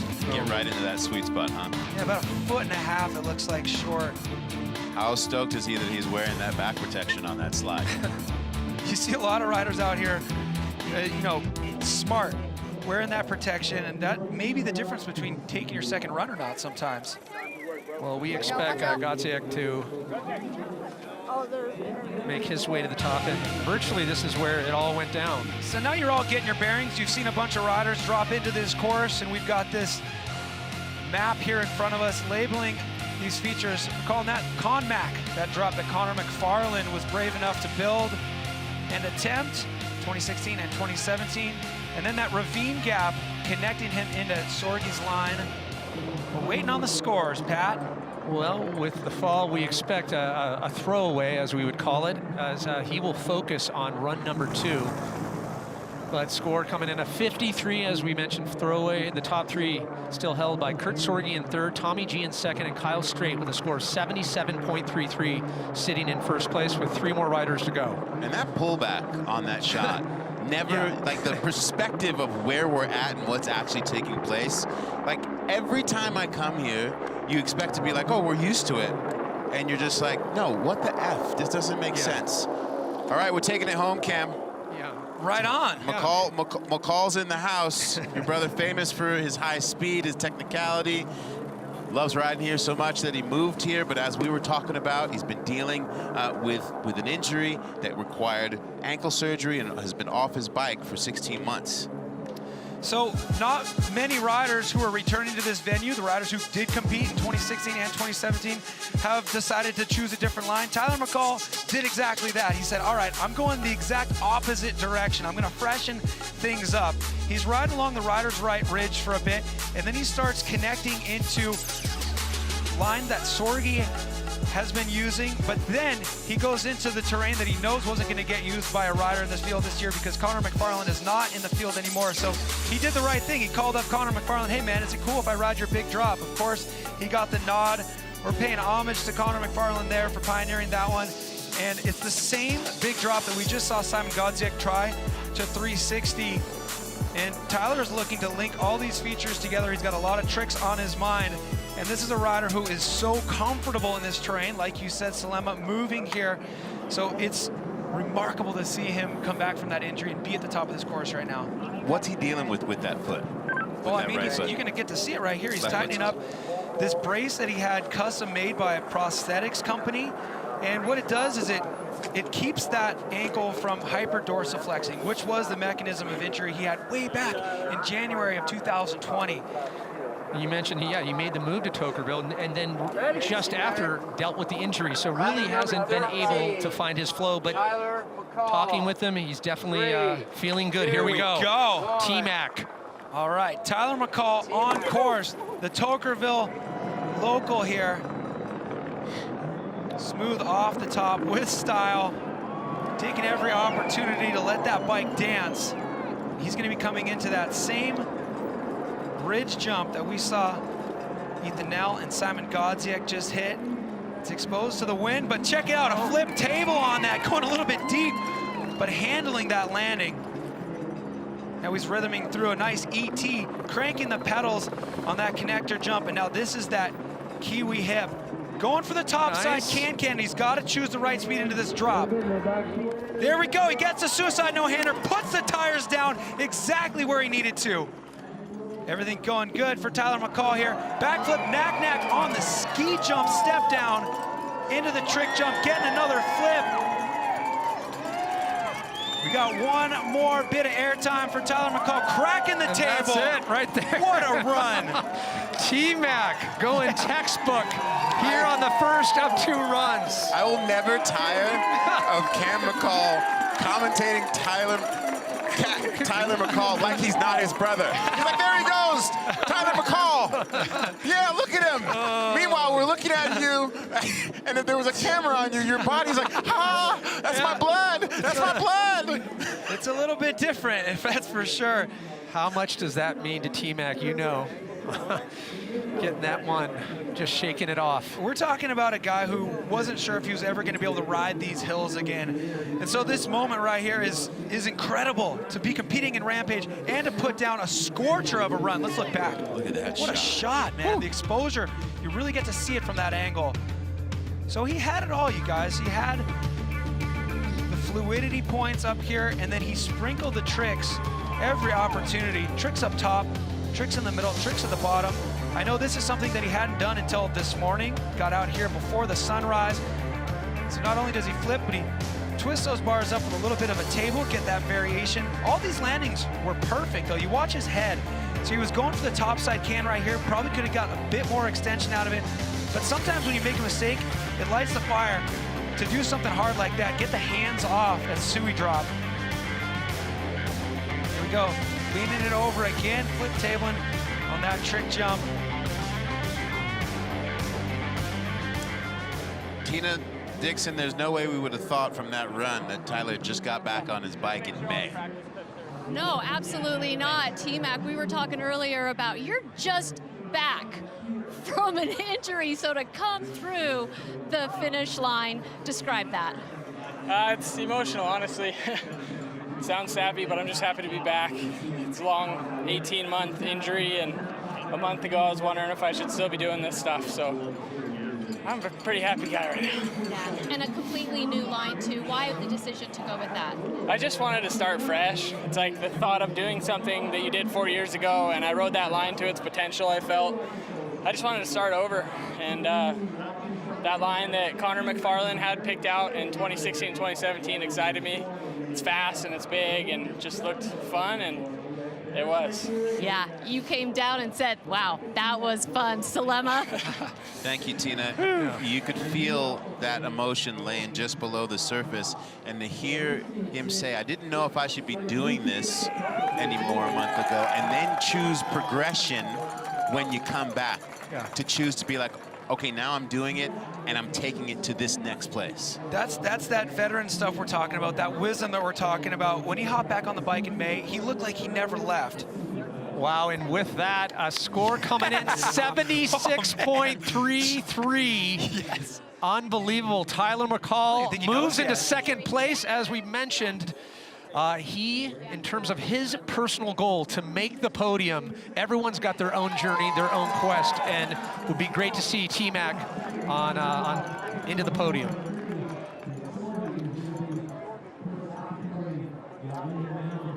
After the competition is over, make sure you go to redbull.com to watch the 20 iconic moments in our 2 decades of Rampage. See if you agree with the moments that we've picked, and in our minds, the next athlete to drop in, TVS, Tom Van Steenbergen, has two of the greatest moments in that 20-pack of Rampage history.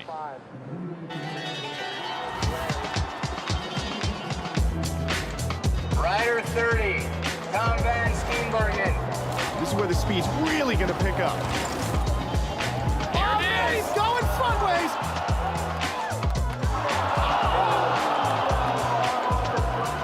This is amazing. Tom is actually getting to his feet. Trying to figure out what's on his mind right now because he's not in the start gate. But is he really going to do this? Oh, no way! Caveman off the start drop at Rampage. Tom Van Steenbergen definitely making Rampage history with the way he started that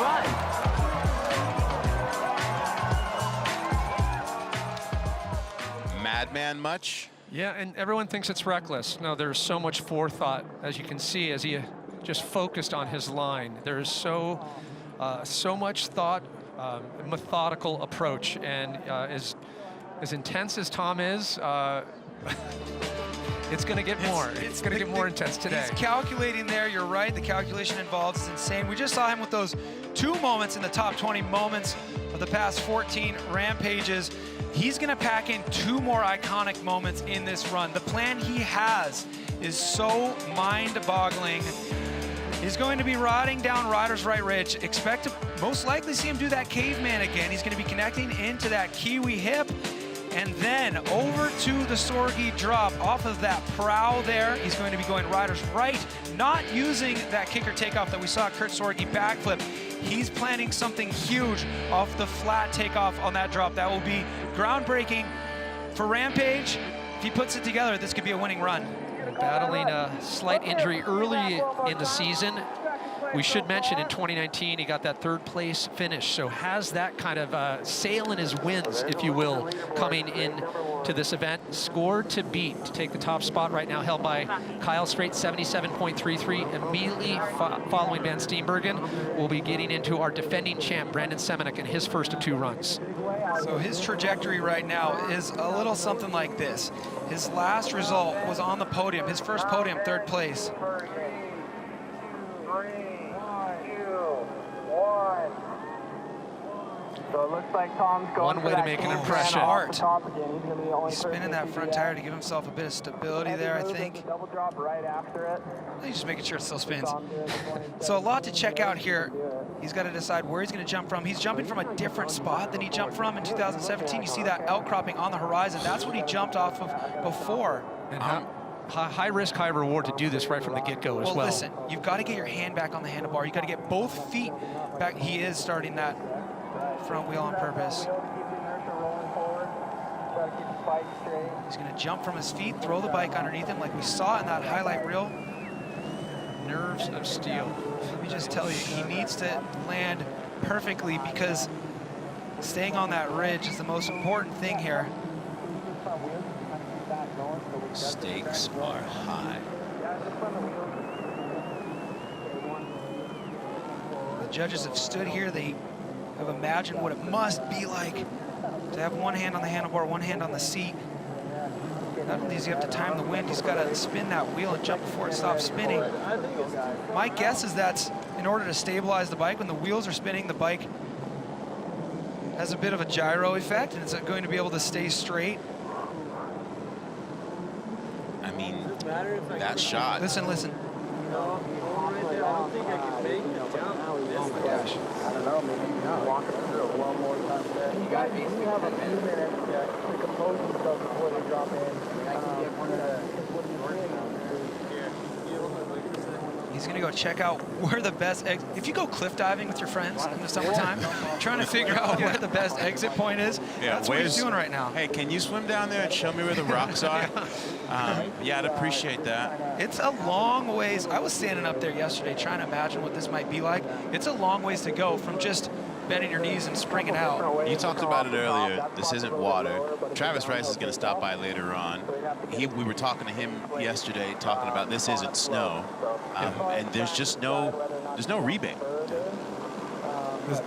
We mentioned, you said, you know, the stakes are high, incredibly high, and to do this at the beginning, he's just starting his run, and to put this much at the top of your run, it's no different than at the top of the pipe doing, you know, something with the caliber of difficulty. To do it right out of the gate, you're risking the entire run, and therefore should be rewarded appropriately so. Also, the adrenaline rush, when he stomps this, you know, it's going to fuel the rest of his run because he's got a historic move planned toward the bottom of the course. Cam, we saw him kicking dirt there with his feet. What do you think he's up to? He's trying to carve out a flat spot enough to where he can be stable and balanced enough when he's got all the weight of his bike out in front of him to where he doesn't slip once he's holding that bike, and he can push off from in order to get the distance needed to make it to that landing. We talk about things that aren't done in practice that are then done for the first time in the run. I mean, this is kind of the epitome of that. It's a bit of a Magellan of mountain biking. He's exploring here, seeing how far he can push the spirit of, you know, trying this new approach. And it just, in this moment right here, you're able to see, like, yes, we saw the replay of him doing this trick before on another area, but it does not mean that, like, oh, I have it on lock anywhere. Like, you just pointed out something, Cam, as simple as, like, the feet stability to be able to step off and launch and not having that meaning bad things. There could be another factor here, too, is this landing may be in a little bit different spot, so maybe the takeoff that he used in 2017 might not put him to that landing as perfectly now as it did then. And there's so much to think about over this past 10 days of building your line. And then you get up there to the start of your run and you're like, oh yeah, there's this. We talked about it too at the top of the show, of thinking like all the teeth have been extracted out of this site. Well, apparently not. There's a lot more au jus of awesome. There's gold in them hills. left to go here. All right, Tom Van Steenbergen spinning that front wheel. That's a sign he might be ready to jump off this cliff.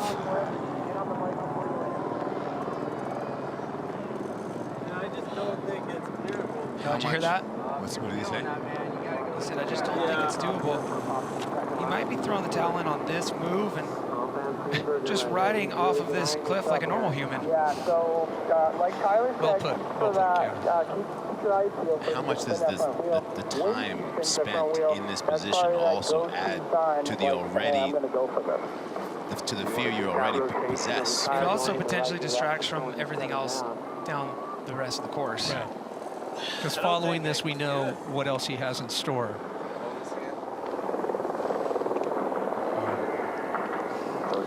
Look at this even more. Man, Brad, talk about a suspense there, right? So you can feel the anxiety throughout the valley here. No matter what, I want to be right. Mom, dad, girlfriend, dog, all want to get up on that podium. rooting for Big Tom. And he comes into this year's Red Bull Rampage, like we said, with that third place finish in 2019, but with the expectations high. People expect him to do something new. They expect, once you set that bar, and at the fans, they're like, okay, what do you have now? He's a very self-motivated person as well. Like, he has these goals, and his fire burns very hot when it comes to Rampage motivation and the motivation to push the big mountain side of freeride mountain biking.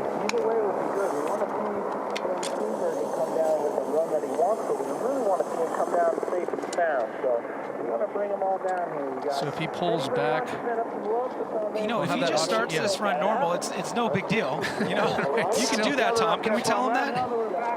You can just start this run by riding your bicycle.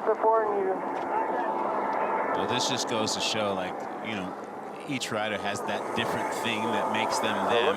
Yeah. And that idea of, like you mentioned, normality is like, what are you talking about, Cam? Such a skewed scale when we're out here. What is normal? Well, it depends who you are and where you're at. When you're at Rebel Rampage, and you're 12 riders. It's not windy. Yeah, the wind is a factor for that caveman as well. That's why he's trying to, you know, increase his chances of having stability by spinning that front wheel. Brandon Semenuk, somebody who's no stranger to doing that trick, which is called the caveman. And this goes back to what we were saying at the top of the show. Pat, you said it so well. It's calculated risk. I think we're getting close, guys. You know, Here we go. You're seeing that calculation in the risk and knowing when to pull back. All right, Tom Van Steenbergen gonna start this run off by riding his bike off this cliff. Thank goodness this guy can still absolutely win this competition with the plan he has in front of him right now. So TVS, Noblin. And I do have butterflies, guys, because that big drop at the bottom. Here we go, starting things off. That backflip up on the ridge. Hips into the rhythm section. A little bit short. Is he gonna be able to have the speed here? He does, he holds it together. You know this big drop is on his mind. Off of the hip now, right hand berm. All right, let's watch. Tom Van Steenbergen, he does it, front flip. Oh, yes! Perfect! Yes, Tom! No way! He's not done yet. Oh, no! Come on, stop it! Oh! Oh, come on, dude.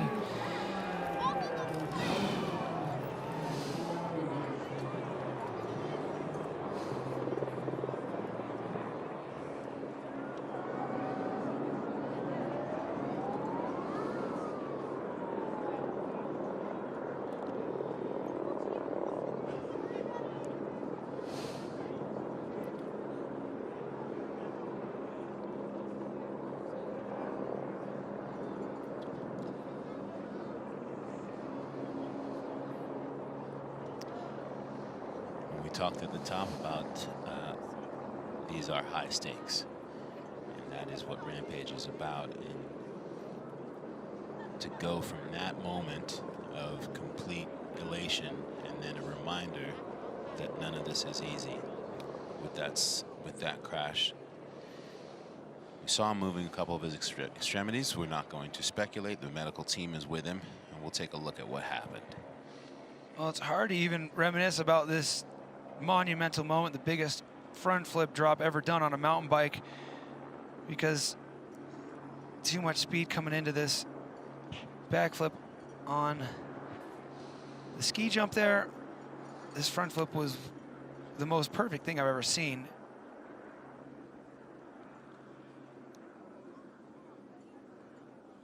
And he needed to be braking right here. So yeah. So definitely a feeling of conflict, that elation of pulling that front flip and then right into it gets back to that linkage of what's going on here. This is they are weaving quilts of the highest level of freeride mountain biking together in a very, very tight area, and it just says volumes of how technical, how difficult, and only the best of the best. Obviously hopes that everything is okay for Tom Van Steenbergen. It's hard for us to even imagine what it's like to land that front flip. And you know, if you were on a film trip and you just landed that front flip, you would skid out, you'd drop the bike, and you'd celebrate. And at Rampage, you know what? You've got to link it up to a couple more trickable features, and it's so hard to pull back the RPMs. Yeah, that was the conversation that I was having with Semenuk just yesterday, where he said, you know, this event has come to the point now where you're linking together a bunch of individual hammers that would stand on their own, but then once you get them all individually, how do I link them all together? What does the braking look like? What speed do I need, et cetera, and then being able to do that without thinking about it It's in the run. Rampage. Showstopper after showstopper without a chance to reflect on the previous showstopper before you're right there doing it again. I mean, it's crazy to think how quickly these runs go, too. The top of this course to the bottom in, I mean, 30, 40 seconds. No chance for a refractory, whether it be physical or mental. Like, it's just, all things are firing. So a beautiful shot of sight for the 2021 Red Bull Rampage.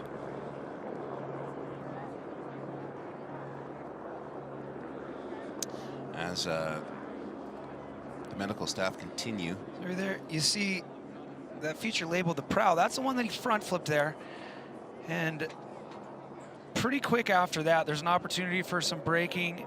He didn't do as much braking as he has been doing in practice. And let me tell you, that's something he's been doing a ton in practice, is linking the prow to El Papi, that ski jump step down that he backflipped. And, you know, something that he's done a bunch of times. He knows the speed coming into that thing. But like we've said over and over again, just after landing the biggest thing you've ever done, and one of the biggest things ever done in freeride mountain biking, it's the last thing you want to do is hit the brakes. You're on fire. Adrenaline, serotonins, all the above. You are in a gear that very few humans ever find themselves in. Yeah, I mean, the stuff that these guys feel when they, even if it isn't a monumental one-off trick, just what their brain does, making it top to bottom. And that's why these guys keep coming back, is that feeling of success and knowing what's on the line.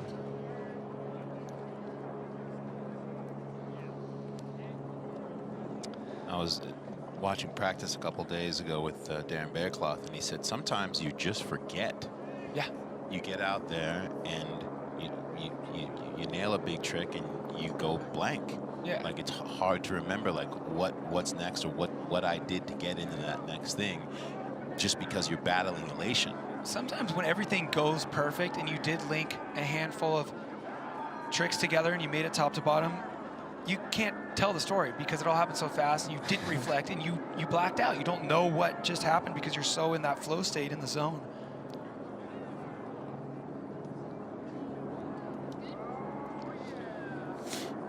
I love that you bring up the flow state, because I think you yourself included, you've often resided in such a zone. But I think so many of these competitors, they live and breathe in the flow state, whether they know it or not sometimes. It's just an incredible display of athletic prowess and just the mental warfare that they're able to kind of just focus on what has to be done in just really intense, critical moments. Yeah, when they wake up in the morning today, knowing that, all right, well, if all goes well, you know, you're gonna reach that level of flow state, and it's something that keeps these guys coming back to this event. You've competed in this event, as we said at the top of the show, 4 times, right? Mm-hmm. Every rider that I talk to all say that same thing, like talk about what each person's personal dance is with fear, and at a certain point how you have to use or channel it in order to do the thing. How did you find dealing with that thing that never goes away in fear when it comes to Rampage? When you feel that discomfort of the nerves, the anticipation, the anxiety, after you've been there a few times and you have felt that euphoria of everything coming together, what you try to do is have your brain associate that discomfort with the opposite, that euphoria that can come if everything goes well, and flip that, make that be the motivator. No easy task. You know who you are and where you sit in the ladder. And we should point out too, as a competitor too, when you see something like this go down, that also resonates in a way that's really difficult for other competitors to kind of stomach, and then they wrestle with, There's a bunch of stuff going on in their heads, and that's why it was really cool to hear Thomas Genon in the finish crowd talking about the way he felt at the top.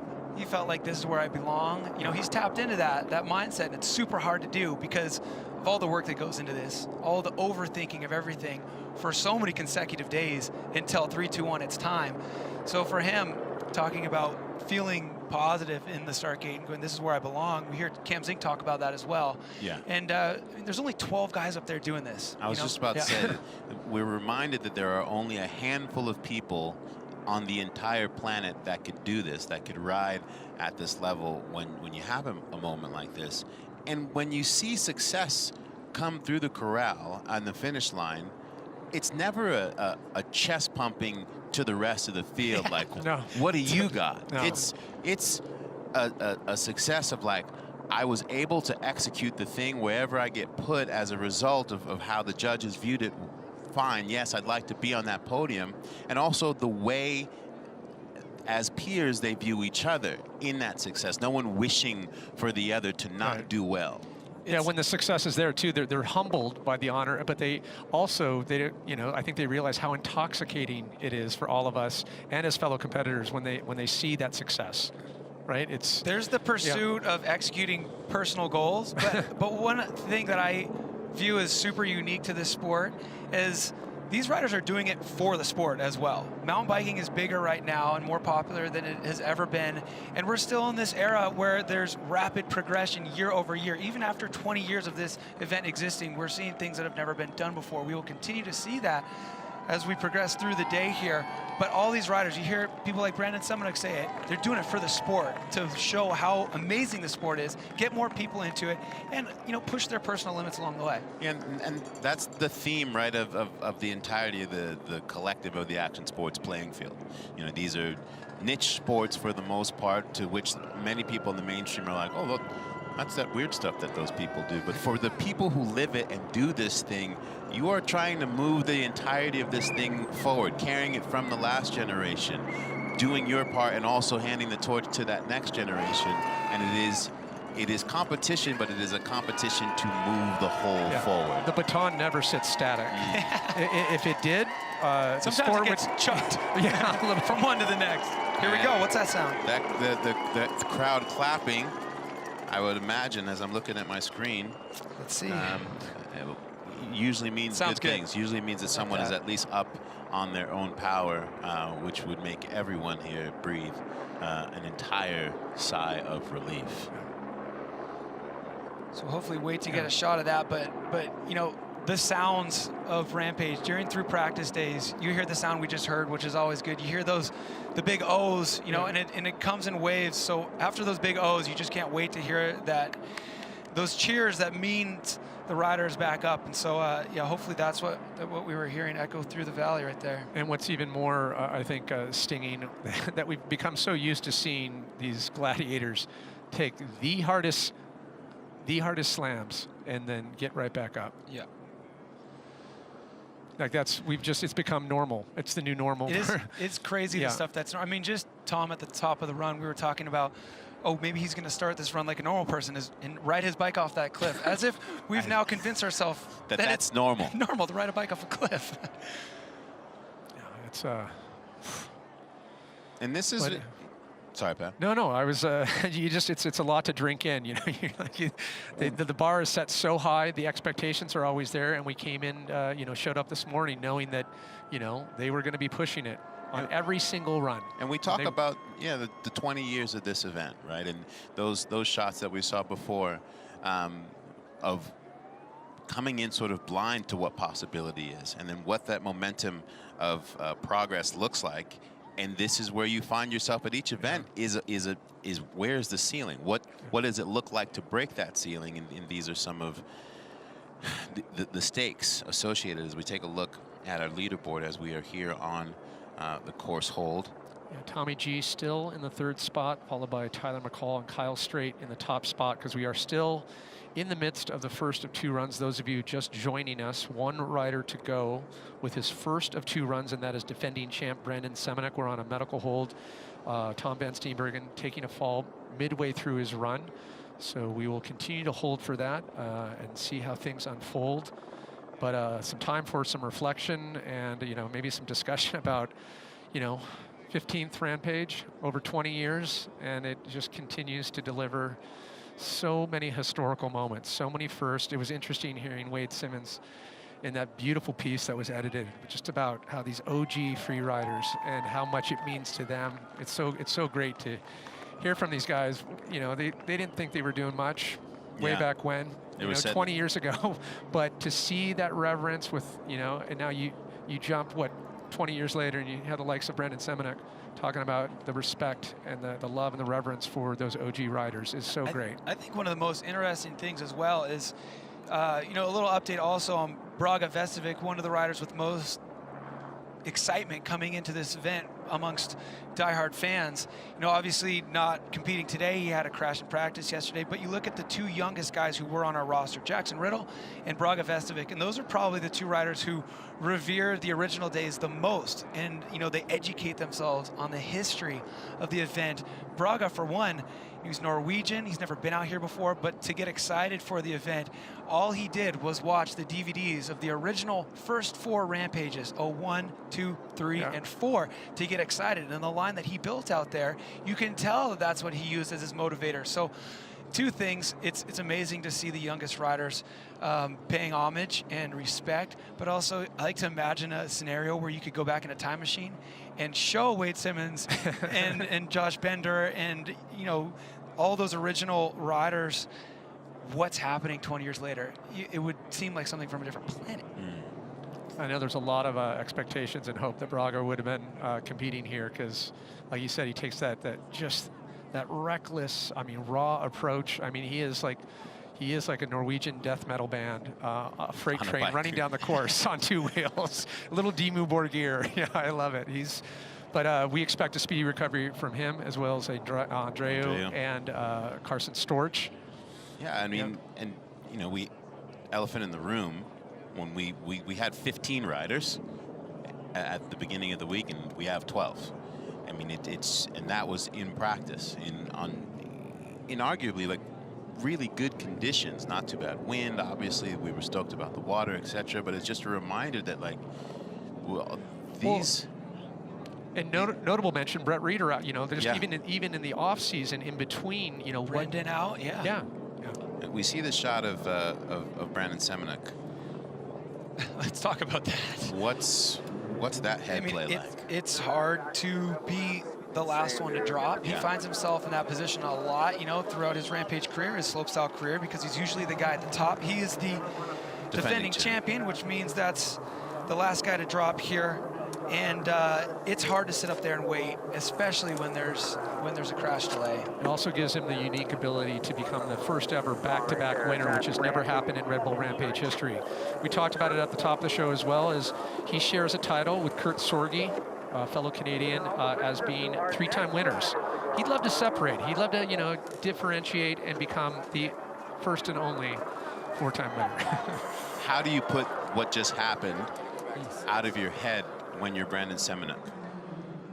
I mean, it's probably easier for Brandon Semenuk than other people because he's so experienced, but he cares about his friend, and he's got a lot on his plate right now with this run that he has planned, and he's not impervious to those emotions. You know, he's a good dude who's friends with all these guys out here. It's tough to watch your friend go down. It's tough to be iced in the start gate, and he's probably got more experience with this scenario than anybody else out there. It doesn't make it any easier. What have you found that drives Semenuk the way it does? You know, he comes out with these video parts, and it basically stops the industry in its tracks. What fuels him the way that it does? Constant daydreaming and the pursuit of constant personal challenges. This is a guy who loves to watch videos of what's going on in other sports and then daydream about how he can apply that to his sport. And he's done that unlike anybody else. He has defined this sport in a lot of ways. Oh, you mentioned other sports. It doesn't matter what he touches. Nitro Rallycross, can we? Yeah. I mean, what do they say when you age? Head for the cage, but and then skip the last race of the season, even though you're second in the points, and go to Rampage. Yeah. Exactly. How about we learn a little bit more about what we're talking about as Brandon has really chosen this love of rally, brought to us by KMC Wheels, the brand known for relentlessly defining performance and a leader in truck, Jeep, and UTV wheels. Here's the GOAT as he pursues the cage. He's down a tremendous score. Brandon Semenuk. What can't he do on a mountain bike? What a performance, and it gets him an 89.80, so the judges certainly... Three-time winner of Red Bull Rampage. Only the second rider to accomplish this feat. The reigning champion, 5-time winner of Red Bull Joyride. X Games gold medalist, 3-time freeride mountain bike world tour champion. Groundbreaking films and video parts. Brandon Semenuk, how impressive! He has his sights set not only on 2 wheels, but 4. Like, I love motorsport, and definitely stage rally is kind of like what I really enjoy. Brandon Semenuk is one of the best North American rally drivers, maybe of all time. He's sitting second in the championship, and he's gonna miss the last round of the ARA Rally Championship to go jump bikes off a cliff. Rampage, who does this? I would say like a mountain bike trail is very similar to a rally road, like especially if you're trying to find the fastest line. It's the straightest line down the road or the trail. Obviously there's obstacles on a rally stage just like there is on a mountain bike trail, so you avoid things or know like where to place the tires. Looking forward to another season of stage rally and hopefully try and, you know, compete for that championship title again. Being able to stay on top for so long, I think that is a testament to how methodical he is. And he's still crazy, because you can't do what he does and not be willing to take big risks. If people are stoked and they're like, that was awesome, and they're talking about your run or this move you did, it's like, that's the reward of Rampage, is just creating that really cool moment, you know, for mountain biking. I mean, when you got the GOAT, the 199. Travis Pastrana is being like, yo, this guy, he's crazy. Yeah. And obviously, Travis coming over from motocross, freestyle, into the cage, and to get that kind of endorsement. And then, like you said, in action sports, that's the ultimate endorsement. So a look at Brandon Semenuk's line right here. Expect to see him carve a similar path.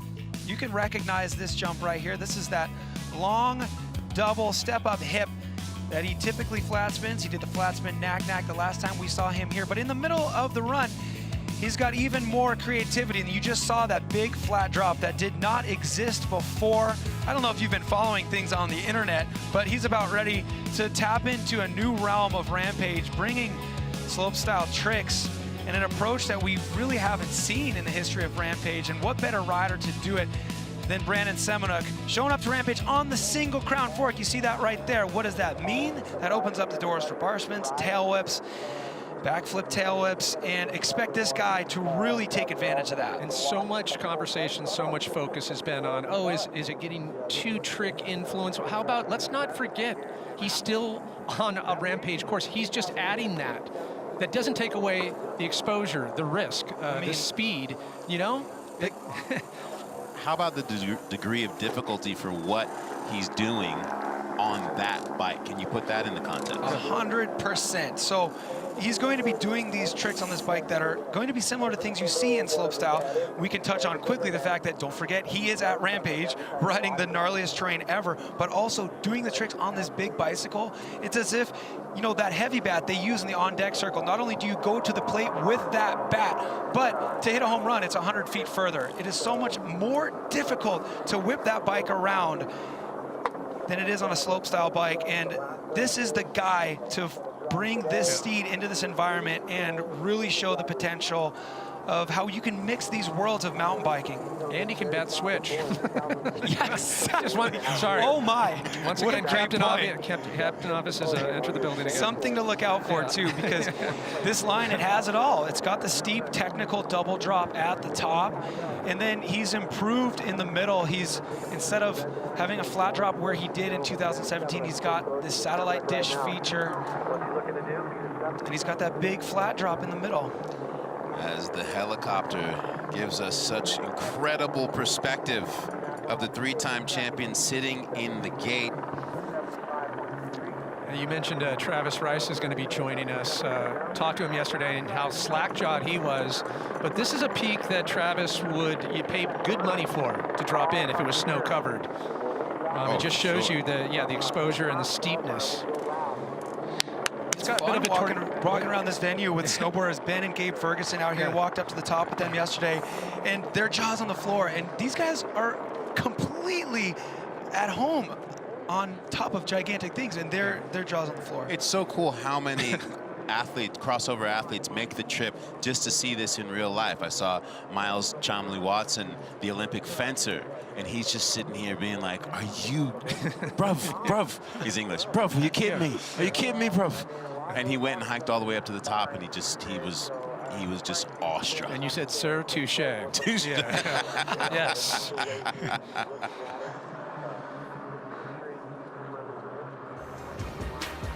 Well, as Brandon Semenuk waits at the top of the course, longer than anybody here, we have that blue line going pretty straight down the mountain. You see he's got his double drop at the start. He rides the ridge until he peels off rider's left, goes for that double drop, and then he's got that satellite dish that I mentioned earlier, and then into the setup jump into the long jump that he's been flat spinning over the years, and then just out of frame here at the top is that flat drop.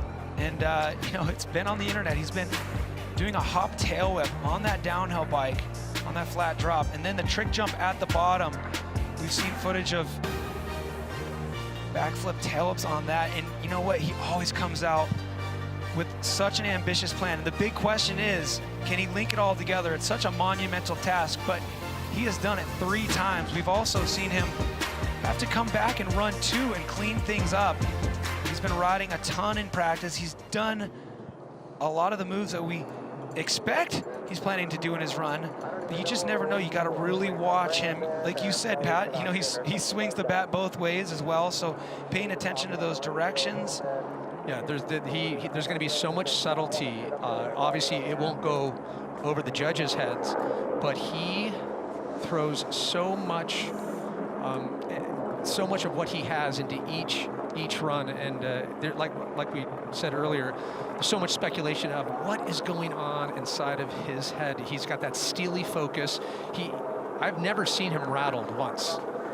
He's so objective, it's insane. He's a smart guy. He's got a way of not only knowing what the right thing is to do at the right time, and you know, the decade and a half that he's been leading this sport, but also the execution factor and the way to compartmentalize and, you know, set up in order a way to focus on these individual tasks. And like we were talking about earlier, kind of set aside whatever he just accomplished and focus on whatever the next obstacle is in front of him. A lot to link together in this run as Brandon Semenuk waits during this course hold. If you're just joining us, Tom van Steenbergen crashing out in his run. We're waiting to get him tended to. Brandon Semenuk, the final rider of a lineup of 12 to take their first run here at 2021 Red Bull Rampage. And following this, we will go to the second runs. It is the best run that counts to bring everyone up to speed. Tommy G currently in third with a 75.33. T-Mac, Tyler McCaul in second, 76.33. And the score to beat to move into first place, former champion here, Kyle Strait, one of the oldest competitors here, score of 77.33. And for context, as you mentioned, we had the injury to Tom van Steenbergen, and our medical staff had to attend to him, bring him down, get him situated for further treatment, and then we have to get the medical staff back up into position so that they can be in position again for the following riders. So all of those factors contributing to the length of the course. Well, turns out not the only moving parts here at Red Bull Rampage are on 2 wheels. We've got a lot of logistics. We can't say enough amazing things about the medical staff here and the entire staff to make this happen. It takes a couple armies to put it together. So current course hold, Brandon Semenuk, defending champion, 3-time winner, 2008, 2016, and 2019. So a lot up for grabs here in terms of historical potential for Brandon Semenuk. Of course, he could be the first to win it 4 times. He could also be the first to repeat back-to-back wins. And we started talking about it earlier. Didn't really have time to get into it in too much detail, but the build team aspect of it. What do you know about his build team? Each rider is allotted 2, or they can, if they're not going to build it, all the riders obviously step in. So it's a build team of 3 people max. What does that entail, Cam? Well, Brandon has his crew. He's got Evan, the intern Young, and Justin Wiper. And Brandon has said in interviews, the reason he still competes in Rampage, he quit riding slopestyle a long time ago, is because it's similar to the film projects that he does throughout the year. He's got his build crew, they set up an idea, a goal, and they all work together to make it happen. That's basically what Rampage is. So us as the fans, we're lucky enough to be able to witness him still competing in Rampage, the only competition he does throughout the year. But it's all because he has this formula dialed. And when you talk about build crews, for folks at home, they might just think, oh, shoveling around, moving some dirt. They are landscapers of the highest order, and their relationship with what the dirt does and what's necessary to manipulate it to get what you need. These guys moving in big rocks and putting in dirt on top of it to make landings and runouts and takeoffs. I mean, it's mind-boggling the different type of equipment that does what to the dirt. Oh yeah, there's certain hose that work, and there's certain gardening tools that don't, right? Heavy labor, man. Heavy labor. They're literally moving mountains to create these lines. So as we are on current course hold, as we compare Kyle Strait's line, currently in first place. So if you were going to break this down into categories, here's what you would have. Is you'd have Strait, your looker's right, going down the middle of the course. So what he's doing there is he's checking the box of the line selection, technicality. You have Brandon doing a similar thing here with his unique double drop. And then what you have with the school bus for Brandon Semenuk is a really large and in charge trickable step-up hip that he's used to win in the past. So he's fitting that in before his big drop. A lot of technical, smooth and fluid features in the middle that Kyle Strait had with some tricks here and there and some style, and then capping it off with that suicide no-hander off of what you see there labeled as the Patriot. So similar part of the mountain coming off of the same level as that J-Tron feature there, which is the flat drop that, if you've been following the internet, you've seen footage of Brandon Semenuk tail whipping that. And the way that will be scored is substantial, considering that will be the first flat drop tail up in the history of Rampage after all 14 events. We haven't seen somebody show up with a single crown and really utilize it to its full capabilities. There have been single crowns out there, but he's coming in with the focus of not only having the single crown because that's what he's comfortable on, it's to utilize the trick capabilities that unlocks. So that hop tail whip that we can expect to see from him off of J-Tron. And then, Kyle Strait moved it down into the bottom of the course, and he had a lot of stuff linked together. But the tricks that Brandon Semenuk can do if he makes it there, the technicality of a backflip tail whip, if that's what he chooses to do off the final jump, is going to score so high. So we're going to look back at Kyle Strait, and you never know the way things shake down. Somebody with the fluidity and the consistency of Kyle Strait on a day when everybody has such ambitious plans. We've seen him win in 2013 when there was weather holds and people trying stuff that was a bit too ambitious, and he swooped in and took the win. So are we going to see that again, or will we see a rider like Brandon Semenuk deliver on his plans and take the rug out from under Kyle Strait? Kyle would love to join the three-time club. So we saw the tabletop off of that flat drop, and then this is going to be the way that Kyle Strait has won Rampage in the past, 2004 and 2013. The tricks that Brandon's going to be bringing are going to score higher than straight airing that lip down and the flip toboggan. But the strategy of doing things you can land, you can't underestimate that as well. Kyle Strait, the only competitor to be at every Red Bull Rampage. Currently in first place, he's a two-time winner. Will that run be enough to hold? If we were just to focus on the numbers, we would say no, because Kyle Strait's holding onto a 77.33, and we've seen numbers go way skyward of that when those historic runs are thrown down. As we mentioned, each rider gets 2 runs. Best run counts. Brandon Semenuk on top, our last rider to drop in. He is the defending champ. Following this, we will re-rack the order, have a little halftime, do some reflection, and then it all starts over. And it looks like, as we see Brandon Semenuk trying to stay warm, you see him get down there and do a little squat, try to get the blood flowing. We have been told that we have a course clear. You saw the fist bump. We could be just seconds away from the 3-time defending champion. I can't tell you how many. Listen in. There we go. Okay. We're hearing that from Darren Millhouse there. It looks like we're about ready to go here for Brandon Semenuk. All right, waiting game's over, dude. Thank you. Rider number 15, Brandon Semenuk. 3, 2. Okay, guys. Here we go. Defending champ is on course. Brandon Semenuk.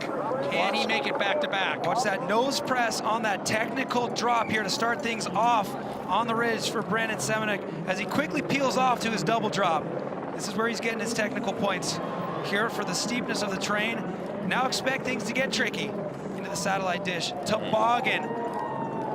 Tweak that bike out sideways. Now let's see if he gets something here. The bar spin on this setup jump into the school bus. What's he got for us? There it is. Oh no, over rotate. Oh, the flat spin knack coming in too hot, over rotating. He went long and he over rotated. Lucky dismount. No way. Overcooked it. We did not see that one coming into the first of 2 runs. He was up top. Definitely a hard situation to be in, to wait that long to drop in. I mean, history has a tendency to repeat itself. We saw that in 2017. Brandon Semenuk in run number 1 with issues. He stomped that flat spin knack perfect in run number 1, and then run number 2 had issues with it. And here we go, issues again. I mean, in practice, I watched how much speed he needs to clear this jump, and to think that he was going fast enough to overshoot this far and over-rotate this far, he was cooking. But also things have been speeding up as the moisture in the dirt has been drying. How about the choice? You saw that active choice in the dismount once he spotted that he was too deep. But again, to your point, Pat, 15 minutes or so that he was waiting up there, and we talked about that degree of difficulty. Well, it's it just shifts gears. It makes his second and final run all more critical. He's been in the corner before, and we've seen him rise to the occasion.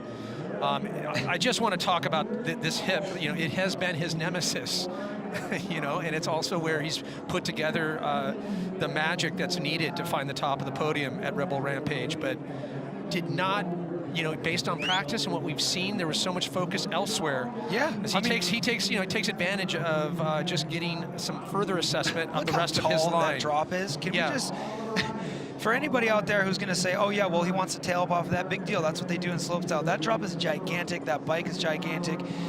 You know, throwing it away here on that big hip jump.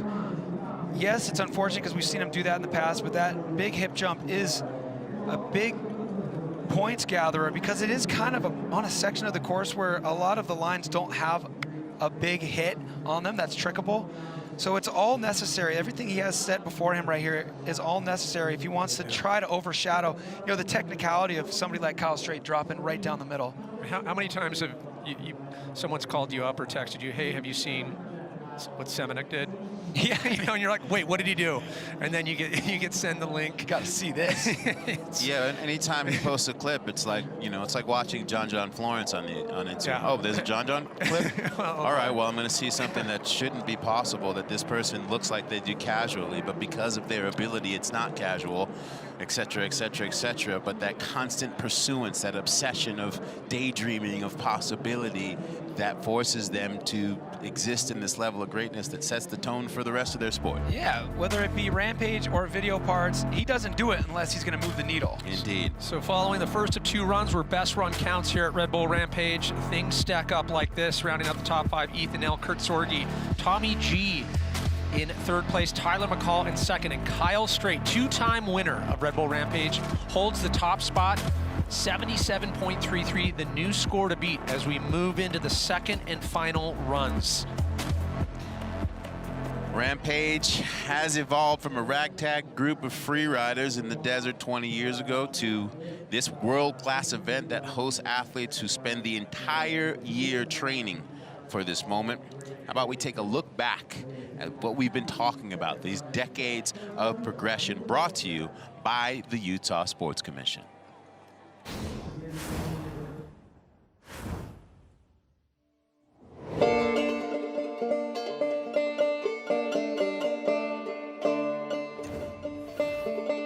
I remember as a kid, I used to hunt deer up in this area, and we used to jump off those ledges when we were kids. And I never dreamed there'd ever be somebody up there with a bicycle going off them.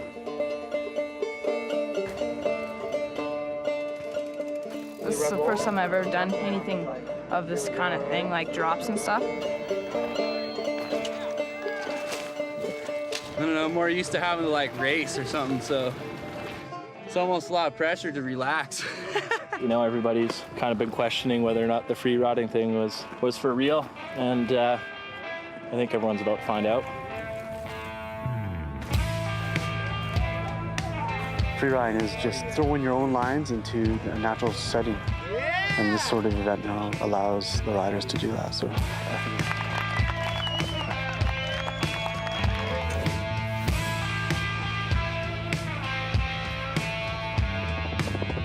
You know, last year I think we had 3 lines down this thing, and now there's going to be 10 or 15. Everybody's going to have a separate line.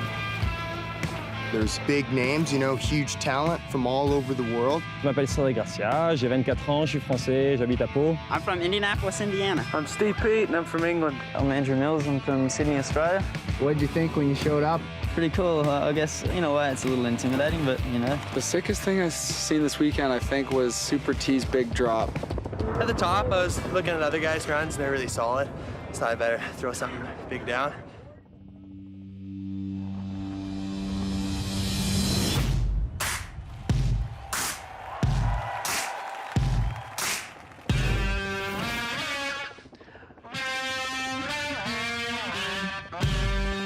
For me, when I showed up here last year, I'm like, well, I'm not going to jump anything. I'm scared.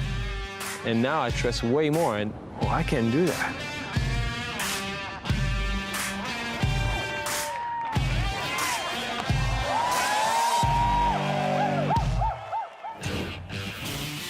This year is pretty different than usual. Basically, where the sport's going is taking the tricks that everyone's learned from BMX and on dirt jumps and stuff and taking them to cliff drops.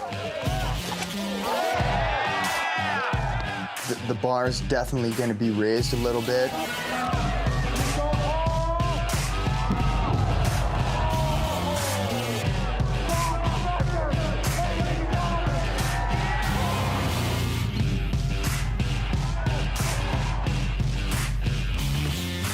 It's like snowboarding, doing 360s off drops and maybe even 720s sooner or later.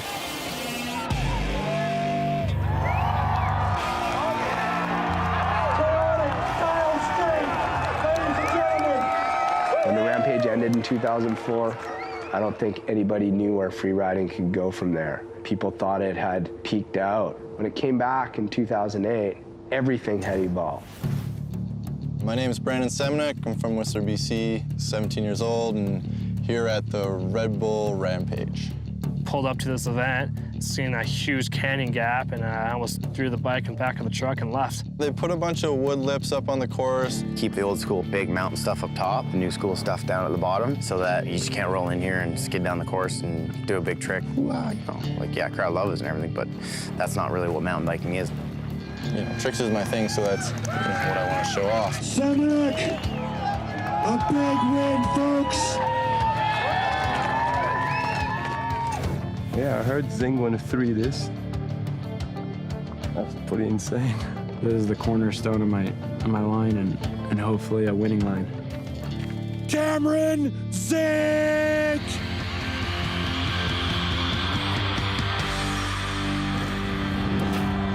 He was so close. What'd the medical aid say, Cam? She's told me I'm good. Back to the top, Cameron Zink.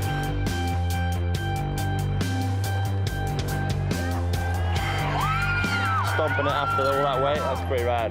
That's mountain bike history right there. Biggest 3 drop ever done.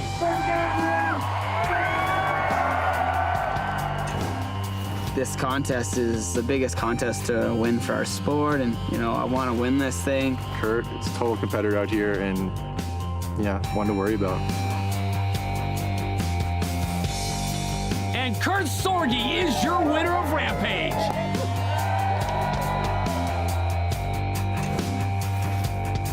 The new Oakley Icon Sender has 5 takeoffs and 3 landings. We got a masterpiece.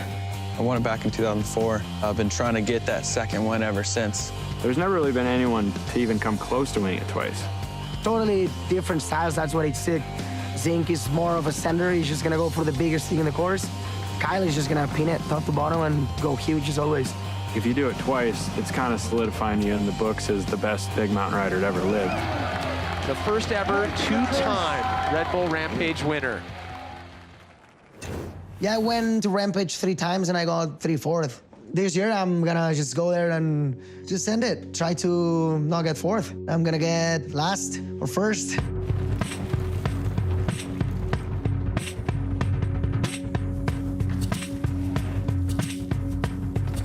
It's Spain's Andreu Lacandegui who gets it done, a 95.25, and he is your champion. To finally get here and walk away with first is just a dream come true for sure. Rampage began back in 2001 and now celebrates its 10th edition anniversary.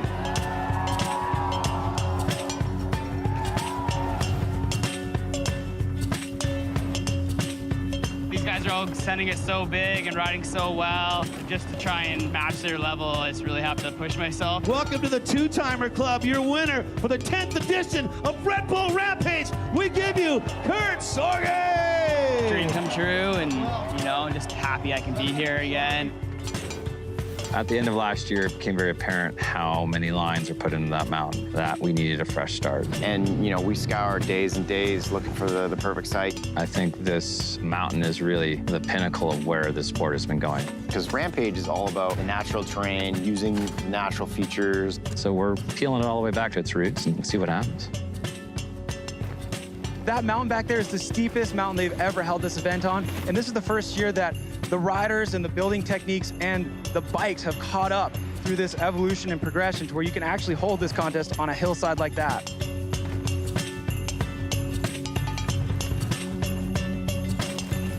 Less riders and just a really big open space. People were able to get creative. The digging was on another level. All the builders did such a good job out here. Brandon now joins that very small group of 2-time winners.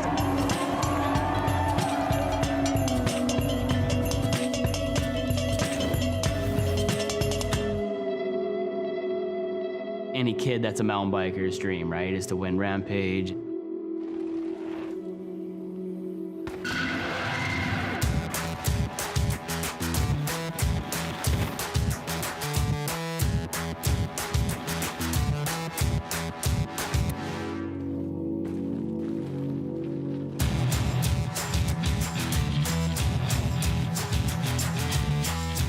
The only guy to have ever to win it 3 times.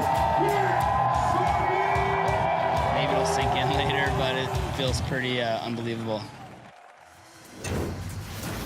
Yeah, new venue looks insane. I think there's a lot more room to just go fast here. And I like it, man. I think it's maybe one of the best ones I've seen so far.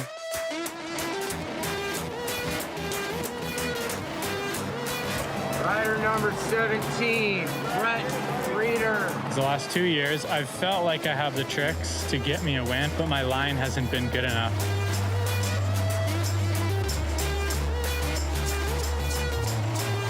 And then to finally prove myself in front of the industry and those riders and just people that watch mountain biking was like the greatest feeling I think I've ever had in my entire life.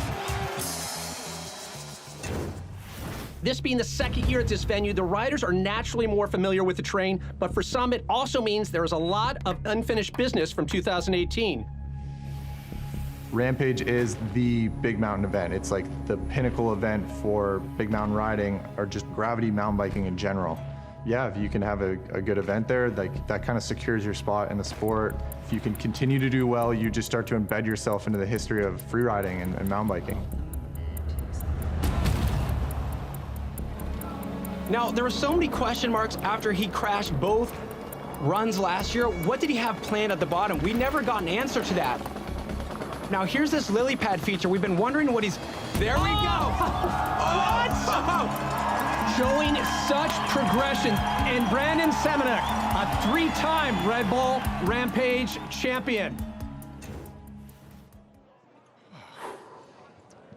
You can go to UtahSportsCommission.com to learn more about coming out and playing in these beautiful mountains in Utah. But when we look at that 20 years, the names, the progression. I've got so many takeaways. I don't even know where to begin. Whether you've seen the young face of Cam Zink and Kyle Strait, and then like a Cedric Grazia jumping in, and it's just like, wow, has it really been that long? Yeah, well, that very first shot of Kyle Strait, like, I've never jumped off of stuff like this before, but I'm. As we ran through those 14 years of footage, it's like, okay, if it was steep, you just like grabbed it and formed it like clay. It's steeper. If it was long, it's got longer. The high drops got higher, and the stuff that people were able to do just ramped up as well. And if this is your first Rampage, then that's all you needed to watch to understand the history of the sport and kind of project what might continue on based on what we're seeing here today already. And taking that, you saw that downhill approach, the ones with the downhill, the race background, and then that slow start, the infusion of slope and tricks. And Brandon, there was like that kind of that pushback of, hey, it's not about tricks. Well, you know what? It is. It's part of it. It's not all of it. Part of it. Yeah, it's what's crazy. Sure. What's crazy for me is like, I've come. I think this is my 7th or 8th Rampage, is to see how all of those disciplines are now intersectionality. Like there was, when I first came here, it very, very much felt like certain people were, well, this person is a specialist and they're just going to show us this. And the judges were in that position to be like, well, how does this go up against this? Now it feels like at Rampage, even for the old dogs, it's like, I got to borrow a little bit of this and a little bit of this. Otherwise, I'm going to look like I'm just out here not doing what this thing really encompasses. You have to be the ultimate utility knife of mountain biking, and then if you want to call yourself freeride mountain biker, you have to possess every weapon in the tool chest. They've completely sanded over any of the jagged edges to just put all those elements together. Every one of these riders we see here today has put it all together to be, one of the few in the world who are on the level to call themselves a Rampage competitor. Yeah, I love that shot of scouring the 2017 site where you see it just naked, and then those shovels pack in, and then it makes you really appreciate what you show up here and see groomed. We've talked about it so much, but this is 10 days of these teams tirelessly having vision, trying to execute, and then does it work? Well, where other people would not see anything, they see a line, they see a possibility. To have that, just that kind of like that tweak in your mind where the synapses fires like, no, that's possible. And then to go out, okay, we're going to create it, and then to bring it to fruition, it's what keeps us coming back every year. Exactly. It's what keeps the sport moving forward. There's the progression, obviously, which we see on the men's side, but over on the women's side of mountain biking, of course, we have formation. And this is a first-of-its-kind progression session for the women's freeride mountain biking scene. This summer, we had 8 free riders alongside a selection of different industry members, mentors, and diggers working together to continue with formation to move women's freeriding forward.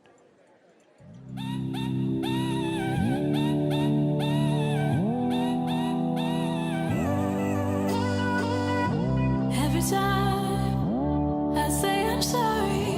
Red Bull formation is at its heart about collaboration and progression. So it's not a competition. Every line on the mountain is free for all. Anyone can ride it. It doesn't matter who built it, and I think that's special. Formation for me is a collaboration of women in freeride and pushing each other to do better.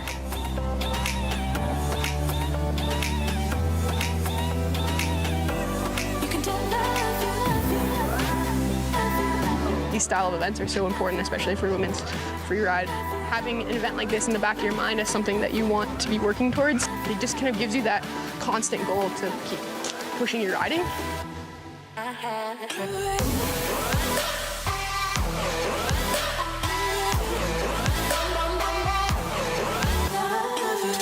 There's a huge difference from the 2019 event, how timid everyone came into it. This year is a huge difference. The features that are being built are just full Rampage features. It's really cool to see how much progression has happened over the last couple of years. Give me time to say I'm sorry. You cut me off when I try. Formation is this place where we can gather selected female riders that are some of the best bike handlers in the world. And they can come to this place where we can work together to exponentially grow.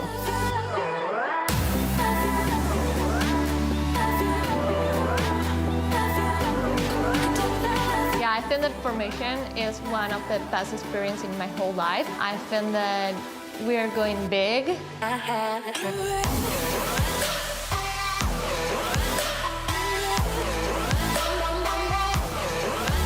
so proud that we all hit like probably the biggest features I think any of us have ever hit. We're in the infancy of this segment of the industry, so every single decision matters. It matters for the girls next year, it matters for those that are 5 years from now, 10 years from now. Like, we get to make the space.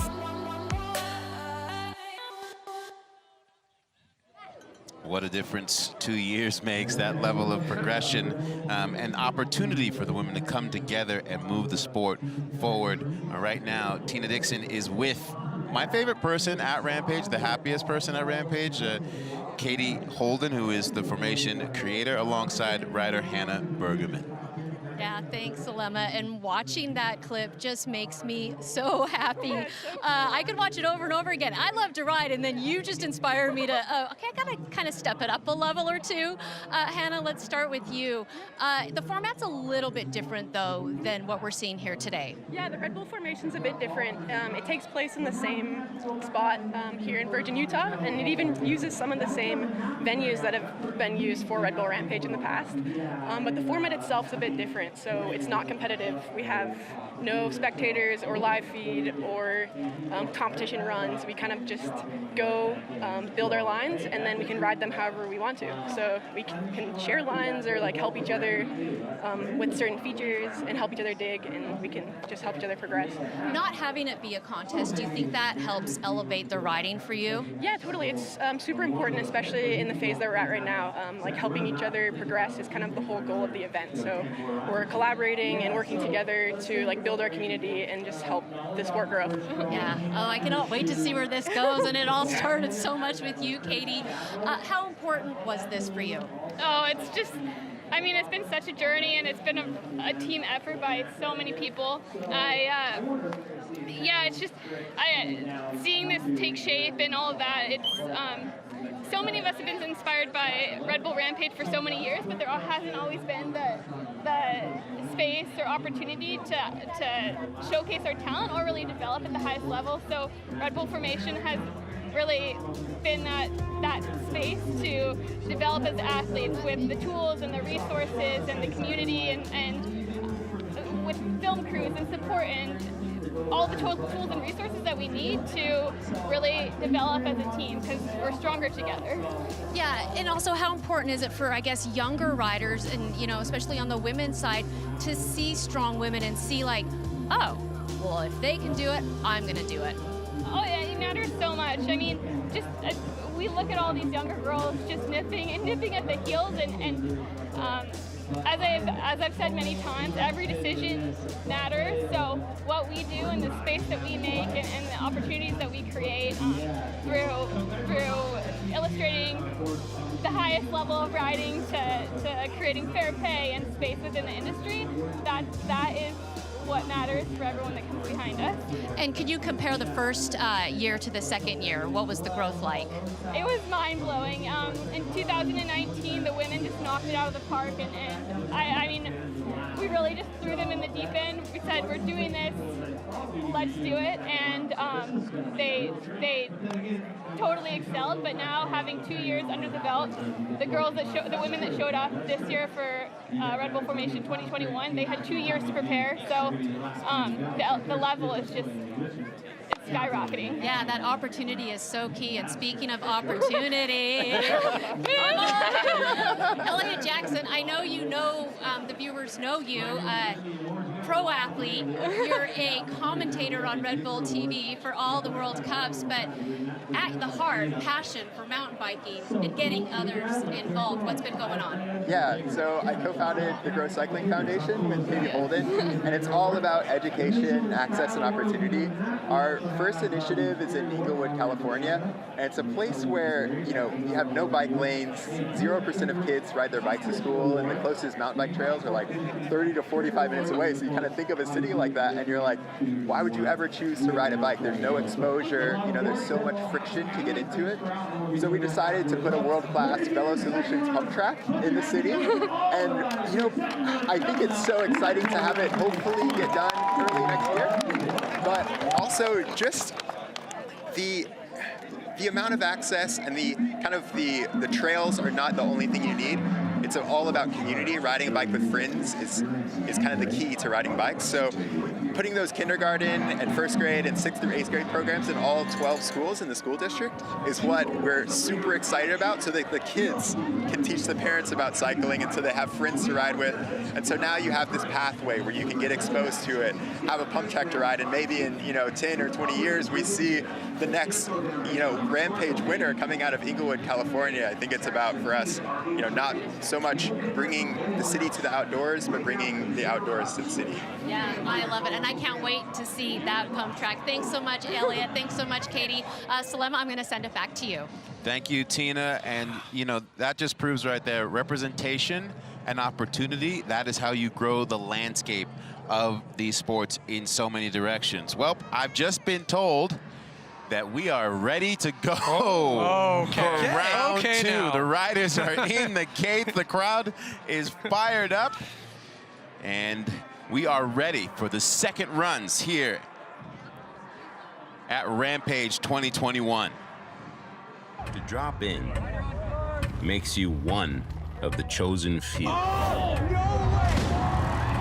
stand there means you are a legend. In this sport, there is no podium more prestigious. A place for those who have pushed the limits. Backflip over the candy gap. A place for those who have pushed themselves. 14 events, 9 winners, 2 decades.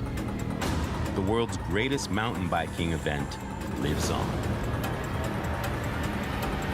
Welcome to the 20th anniversary of Red Bull Rampage.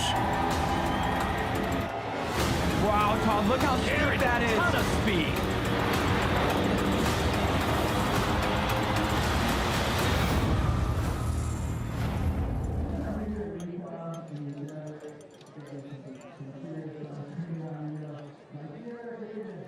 You are looking live at the beautiful, majestic space here at Red Bull Rampage in Zion, Utah, the 20th anniversary. We are in the 15th running. We are getting ready here for round two.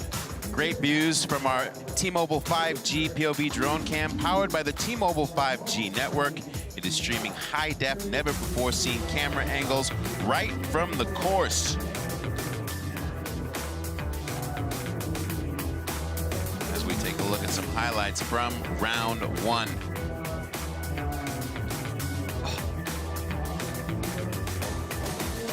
And of course, Red Bull Rampage is truly an international event. Our broadcast today in 7 languages other than English, French, German, Italian, Polish, Portuguese, Russian, and Spanish. Greetings to all of you watching in all time zones around the world as we are back here at Red Bull Rampage 2021. Szymon Godziek here with Cam McCaul and Pat Parnell. As we look at the current standings, we don't shy away from drama because this is the situation. Defending champion Brandon Semenuk faltered in his first of 2 runs, its best run that counts. We re-racked the order. As a result, he is now forced to be our first rider in the second runs. So just you know, swallow that, digest it a little bit, and then wrap your head around it. You said earlier in the first round that, you know, Red Bull Rampage ends up being a telenovela of sorts. And Yeah, it does. when we went into our halftime, if you will, we saw him contemplating what went wrong. But Cam, I ask you this, is there for a person like Brandon Semenuk, is there perhaps a bit of an advantage in being able to get right back on the horse? I think there is sometimes. He has been here before, and something that happens when you make a mistake is all you want to do is immediately get back up there, you know, before adrenaline dump sets in, and just try again. So, I mean, it's fortunate for us and him, I think, that he gets to get right back up there. Sometimes logistically it's hard to make it to the top of that mountain in time, but we're looking back at what happened in Brandon's first run. What went wrong was coming into that jump too fast, over-rotating the flat spin, having to get off the bike. And we saw him unscathed after that crash, which is obviously a great sight. And he knows what to adjust. The question is, can he do it? Current slight wind hold, and we do need to say it. He is the bona fide favorite here today if he pulls off the run that we know he's capable of. He's the defending champ. He could possibly become the first time ever back-to-back champion and become the first competitor ever in Red Bull Rampage history to be a 4-time winner. The only other rider to share that title with him is Sorge. As we take a look at his line, what does he need to string through together? So he's starting out on the top. He's nose pressing the first technical feature, which is going to score him some technicality points. He then has his own double drop. He works his way into this jump we have nicknamed the school bus because the distance of it is the same as the school bus. That's the jump we saw him have issues on, and then he'll go into that flat drop. All right, look at this. A chance for history. Brandon Semenuk, defending champ, drops in. There's B with that nose drop. Again, it feels like just moments ago we saw him start this run. We're hoping he can pull it off this time. Now, into the double drop. Smooth connected to those landings. Now this satellite feature here, he had the toboggan before. There we go again. Perfect execution on that the second time around. Now expect to see him chucking the bars here. He does. And now can he gauge the right speed for this flat spin? There we go. He's got it right to the top of the landing. Perfect. Smooth. What do we got? There it is. The first in Rampage history. Tail whip off of a flat drop. All right, Brandon Semenuk needs to stomp a technical trick. He's got the bike set up for it. What do we have? Backflip, tail whip, up to the pedals. No way. Oh man, it has happened. Brandon Semenuk has brought a single crown and put it to use. When the pressure set in front of the full face helmet. Undeterred, Brandon Semenuk lays it down. The pressure could not have been possibly higher. How does he do it? Time after time, how does he do it? With the stakes as high as they were, I just can't believe that we just watched that. Let's watch it again. Oh, man. So crazy, that feeling of stomping your second run, too, because no matter what, he did his job. Now he gets to sit back and see where that scores and what everybody else can do. All right, so all these features where he's catching air, he pretty much tossed something in on every single one of them, linking that bar spin into the flat spin, perfect to the landing, connected into this flat drop tail whip. That is such a high drop, and it is so hard to whip around that gigantic Trek session with a single crown fork on it. So much different than doing a tail whip on a slow bike, but look how he calibrated the mistakes from run number 1 and then some. Here we go, we get a great angle now on this backflip tail whip. Watch those cranks, they didn't spin, he puts his feet right on, oh, look at that! Look at that, he found it before he touched down, too. It's that air awareness like a cat, uncanny. There's no mistakes in that run. You can't even nitpick it. You know, Brandon Semenuk's that person that if you've never ridden a bike before, but you see him ride, you're like, that's what it's supposed to look like, right? Tina? Yeah, and after a mistake, Brandon, you immediately go back up and just put that run down. How much more motivated were you? The first runs are always so hard because you're so nervous, and obviously big mistake, like just had way too much speed. As soon as I got up, I was like, okay, I need to go. I need to get back up there. I just want to get this done. But yeah, the nerves are kind of gone. Second run, it was just trying to put it down. Including that tail whip, how close was that to what you had visualized? I had like a couple little more things I wanted to add. Obviously, I didn't do the knack where I crashed my first run.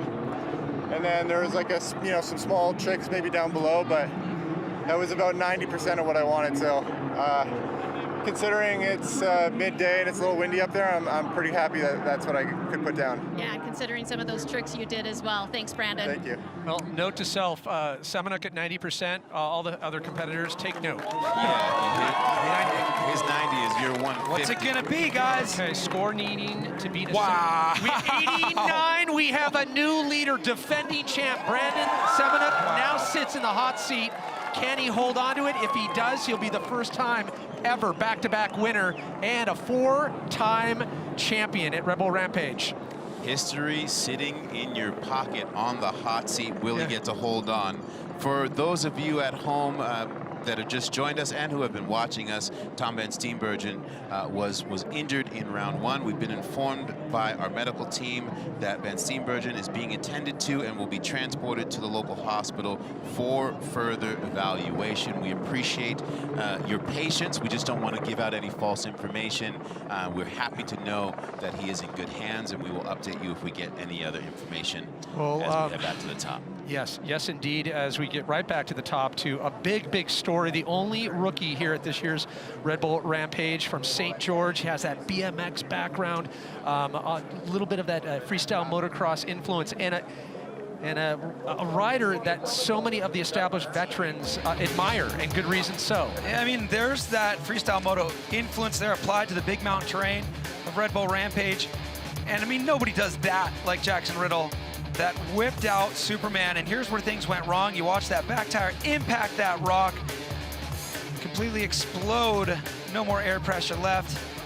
And, you know, Jaxson Riddle, run number 1, he got to see what it's like to be a part of Red Bull Rampage. Run number 2, he gets to feel what it's like to drop in after Brandon Semenuk. Yeah, not only the only rookie here at this year's Red Bull Rampage, but the youngest at 20 years old. With the scholarly swag, by the way. Scholarly swag. I got the scholarly specs on, and then the swaggy chain. Well, and kids got style. A helmet that's not easy to get. You definitely have to prove it on the field of play. You can't buy that at your local. 3, 2, 1. Here we go. Jaxson Riddle, run number 2. Can he put it together? See that Jaxson Riddle, high spirits, fist bumping toward the camera to drop in, and I am really excited to see him fix that mistake in this run, but he's got a lot to do before he gets down to that connector feature after the hip jump where it all went wrong from with that flat tire. Here we go. The rhythm here. Wow, style on that no-hander, unique way to do it. Not going for the can-can there, popping super high. Of course, a little bit more windy right now, but he gets more extension on that Superman C-Grab Indian Air on the step down. Here we go, into the hip where he had that whipped out Superman. What's he got for us? Here we go, cleaning the pedals this time. Good to see. Needs to clear this setup jump. He's there. All right, Jaxson Riddle poised from top to bottom here. Oh, disco can on the ski jump. Huge Superman C-Grab one-hander on the trick jump. Yes, Jaxson Riddle. One more jump to go here. Boosting out of frame. This kid's got pop. Way to go, Jaxson. Successful top to bottom run. 20 years old and defiant at his first ever Red Bull Rampage. Jaxson Riddle just put it together like a veteran. Did you see the way he missed pedals up at the top of the run on his left pedal? Somehow or another found it and then pedaled for his life. He was like, nah, I'm not going out like this. That's determination right there. Wow. So the fan base from St. George just below the hills up here in force. You could hear audible roars as he came through. So riding with this kid out here is such a unique experience. He rides this terrain every day. This is what he's born and raised to do. He's had his sights set on this moment forever. And look at this, not just doing a suicide no-hander, putting some extra style on it, putting the hands to the waist. Sass. Watch how whipped out the bike gets here. That's where he kind of slipped a pedal in run number 1, so he smoothed that out in order to keep the speed to make it over this. You know, you think about these setup features as inconsequential, but they're integral to connecting the line. That disco can, one-handed, no-footed can into that Superman C-Grab one-hander. Yeah, Jaxson. Oh, great slow-mo view of that. Ooh. Extension. You were looking for the word? It's called extension. Yes. Not worried about wind. And he is down in the bottom, smiling with Tina Dixon. Yeah, Jaxson, we talked earlier. You said, you know, I'm just going to enjoy the experience here Yeah, at yeah. Bull Rampage. So how does it feel now to have gone from the top to the bottom with a full run? Feels crazy, like super silent up there. You can kind of hear everyone down here and just looking at everybody, and just being in that position feels crazy. After the first run, you had to go back up. What were the adjustments that you made? So I just had to do a little wheel adjustment, and then, yeah, I was just kind of watching everyone, and then went back up, and yeah, we made it down. Yeah, and watching Brandon, how motivating was that for you? It was awesome. I was stoked to see him pull his run together, especially after his little crash. But yeah, hopefully everyone pulls their runs and we all get done safely. Yeah, thanks so much, Jaxson. Yeah, thank you guys. An incredible freshman appearance. The score to move into the top 3 had to be better than a 76.33. Just shy, 72.66. Good enough for 6th place, but he can hold his head up high. That is incredible for showing. The only rookie in the field out here, and he showed that he belongs. Great performance. Whoa, look at this. As we switch gears, yeah, back to a grizzled veteran. From the rookie to the grizzled veteran. Won here at Red Bull Rampage back in 2010, 2 seconds in 14 and 17. And it just fell short for Cam Zink. He had all the hard stuff. Like, this is what sent him to the hospital yesterday, and he stomped that flat drop flip off that 39-foot vertical drop, and then a slipped pedal after another step down flip. Saw him with not enough speed to clear that trick jump. He, of course, wants to link it all together with a big combo on that jump as well. So Cam Zink showing he has what it takes. Nobody thought otherwise to stomp the steep chute and the biggest moves on his line. He just needs to link it all together here in run number 2. And I said it at the top of the show, there's one thing you don't want to do is anger Cam Zink. That fall in practice yesterday did not leave him happy. He has work to do here. He knows it. He didn't come here to get 3rd, 2nd. He came to win yet another Red Bull Rampage. And he had an energy this morning that almost said, like, he looked people in the eye almost with like, oh, you thought I wasn't going to be here? I can smell that you thought I might not be here. Therefore, watch this. Give him some adversity and he will be stronger. That's just the way he rolls. Tenacious, determined. Cam Zink, run number 2. Go. Cam Zink working his way into the heart. No hesitation, carrying tons of speed into this thing, but he's got to check up now because he's got a big drop with 4 more following it. Oh, come on, hold on. What? There we go. He was a little bit offline, but he held it together. Ooh, going long, and he can aim it to the right spot. All right, Cam Zink into this new trick jump here, knack. Got a bit of a step in the landing. And we saw him do a flat drop 3 in run number 1. Here it is again, absolutely perfect. Now connecting, here's the biggest drop in his line. Going for the flat drop flip again, nice and, oh man, he's so casual about that massive 39-foot flat drop flip. Here we go, can he keep the foot on the pedal? Backflip table, clean. He needs speed into this trick jump. A no-footer, can he get it clean to the finish line? Cam Zink, is he gonna do another trick? There we go, he holds on tight. Let's see what this is gonna score. Way to go, Cam Zink. Speed, a ferocious approach to the heart of the course. Family, all at the base. Look at Asher with the little motorcycle. Wow. Showing his resilience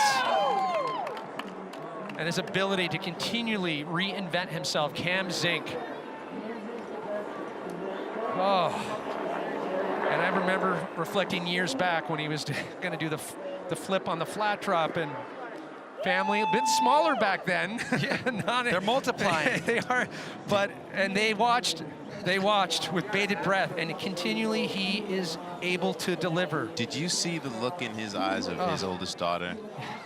I mean, you could feel the relief and love in her face. I almost forgot about this. Let's go back up to the top. We got a real tight view here. Watch that back tire locked up. He got a little bit offline and sideways, riders left. Look at how much time he had to correct. He's off the ground immediately afterward. That chute is so incredibly steep, and those drops are overhead high. And watch this, he stepped up. So I'm really proud of him for not trying to do a trick on that setup feature there, because it's all about this flat drop flip. Look at him. I mean, we're talking like 40-foot vertical there on that, and he was so casual. He has to be lazy because in practice, when he crashed, he over-rotated, getting a little bit too anxious and pulling too hard. Watch, he gently pulls and then just relaxes as he falls through the air. Gently pulls. Wow. Ever so delicately. Yes.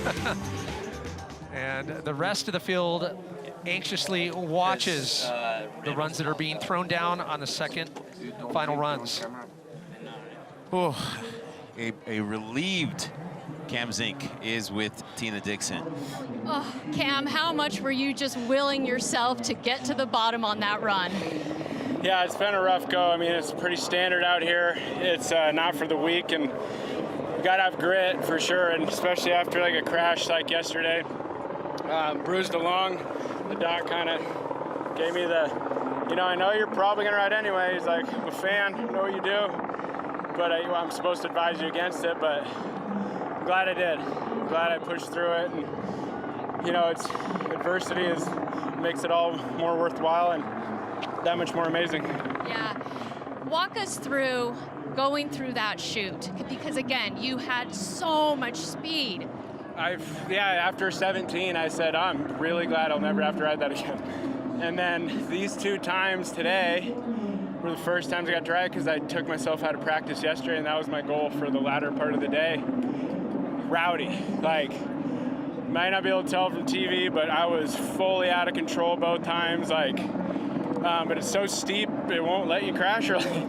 Like, the gravity is your friend in that, and that was, God. A couple mistakes here and there. Didn't get a trick or 2 I wanted, but really proud. All right, we just got your score, and you will move into second place right now. Pretty solid. Cheers. Thanks for watching, everyone. Hi, Mom. Hi, Dad. Love you. Oh, just Hey, Cam, we could tell. Yeah, we could tell. We could tell. I like that TV word. showed it. I like that word, rowdy, because that's what that run was. Rowdy, raucous, all the above. Talk about resilience. Oh, it's unbelievable how I've seen him get up from falls that just no human should be able to walk away from. So this is interesting. We've got defending champ Brandon Semenuk on the top spot. Cam Zink now in second place. His good friend Kyle Strait now in third place as we look on board. This is actually footage from Szymon Godziek's first run where everything fell apart here with that 360 drop coming up a little bit short. We get a great angle of that from the top. You can see a couple feet too short there. So he knows he needs to go a bit faster into that. His pop on the 360 is perfect. If he has a little bit more air time, he'll get those last couple degrees of rotation and those last couple feet of distance. So we know what line Szymon Godziek is riding because we saw him in run number 1 riding down Rider's Right Ridge off of the Noblin into his own ravine gap into Sorge's Landing, and then entering Connor McFarlane territory from 16 and 17 into that big Kiwi drop. Expect to see him style out that hip again before the drop, but hopefully not scrub as much speed into the bank. So he has enough speed for that 360 drop, and we have not seen him ride the course at the bottom, so we don't know what tricks he has planned, but this rider has plenty to choose from. You saw before that backyard training facility he has. So we're hoping to see him make it to the bottom here. This big 360 drop is substantial. Score to beat right now, 89 for Szymon Godziek, his second and final run. Godziek on course. Just as we saw in run number 1, confidence on the ridge. You can ride this ridge slow or you can ride it fast. If you ride it fast, you're going to get more points. Godziek in his 4th Rampage appearance, he knows that. Flipping up top on the ridge, smooth landing. Now this is his connector ravine gap. He gets a toboggan there. And here we go. This is the setup jump into the big hip. Things are going to start happening quick here. He's going to be 360 drop in momentarily. He's got to carry the speed, not scrub as much. Here we go. 3 drop, come on! Get He fixed the speed. The rotation was just off. He made it nicely to the landing. He was just leaned. Oh, Szymon Godziek. He definitely brought everything to the field of play here today, and we knew what he had in store. undercook to overcook. Okay, Goldilocks. Okay. Can we have 3 runs, please? Goldilocks had 3 bears. So we won't know how Szymon Godziek planned on finishing this run. You know, that 360 drop is massive, and I mean, we saw Reed Boggs throw it away in run number 1 on a huge 360 drop. Now we saw Szymon Godziek throw it away twice. Can Reed land that big 3 in his second run? So the tenuous hold on our top 3 continues as another rider falters in their second of 2 runs, and it's an amazing back and forth we've seen year after year. One-upmanship in the highest level. This is the Everest of one-upmanship. You know what else is amazing? Is that you can 360 this drop twice and just get back up, hop on your bike, and cruise to the bottom of the course. Please, people. Yeah, I would still be in the flat right there. Just give me some time to get up, please. Everybody at home, next time you have an opportunity to go up on a rooftop that's 40 feet tall, imagine 360 your bike off of it, and then calculate what your chances are of being able to hop back up and ride down to the bottom of the course. He's a ninja. I don't want to see my landing for half of the time that I'm in the air. He was a little bit too far the back of the bike when he popped that 360, when he started that rotation.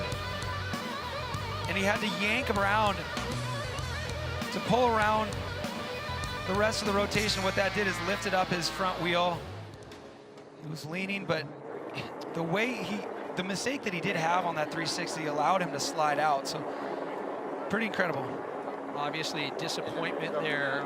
His second run of 54.33. Not able to move into the top 5 where we've seen him before. Tina is with Godziek. And Szymon going back up and doing the 360 again, really showing the spirit of Red Bull Rampage. Just walk us through that.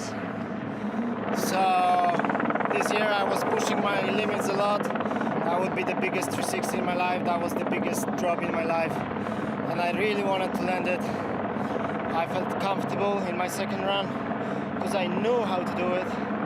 But somehow got sketchy in the speed and crashed. Luckily I'm fine. I'm happy to go home in one piece. How calculated do you need to be at this event? You have to be calculated a lot. I mean, this contest is all about braking before features and feeling the speed.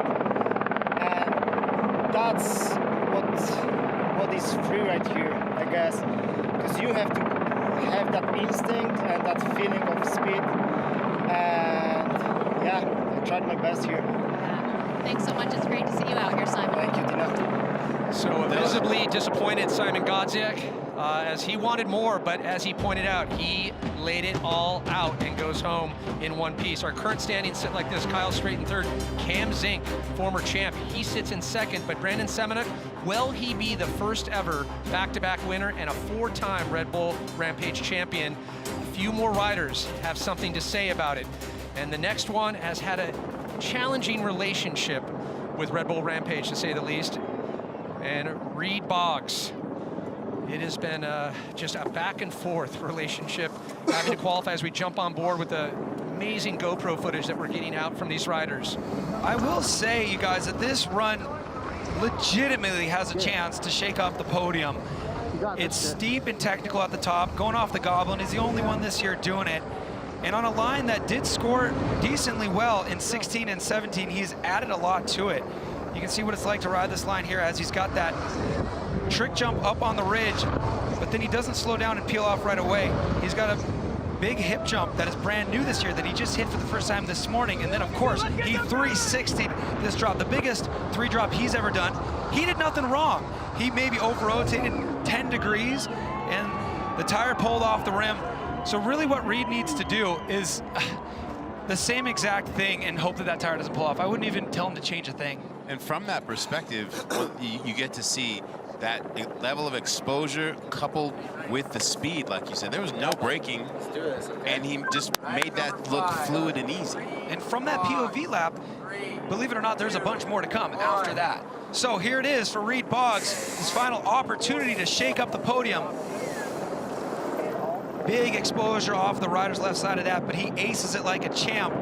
as he works his way with style over to the Goblin. So steep technical, he carries a lot of speed off it, showing confidence. Let's see if he picks the same trick on the ridgeline double jump. There's that flat spin again, and things quickly pick up pace here. He connects into this new step down hip. He's greasing it now. Will he three this drop again? Here we go. Reed threes it, come on, get it. Oh! Yes! Let's see if that tire's still on. He's got a left-hand hip jump here, right on one-footed table style. Now he has a lip down. Will he? All right, suicide no-hander. Another trick jump coming up. What's he got for us? Three-star right on. Jordy would love it. Big fist pump, Reed Boggs. After trouble in run number one, puts down a clean top to bottom. Reed Boggs visibly elated with the fist pump, and justifiably so. He has been searching for this moment for so long, and he put together magic right there. We talk about that challenging relationship with Red Bull Rampage. Injuries in practice, not quite qualifying, having to prove himself at proving grounds and coming back and proving that he belongs here. What a run for Boggs. I'll tell you what, Reed Boggs is definitely going to get his best Rampage result here today after that run. Of course, his best result right now, 13th. We only got 12 in the field, so he can check that box, but he has earned it because this run was so technical, especially linking that new step down hip into that three drop. It's great to see that tire stay on. And here's a look back at that three drop.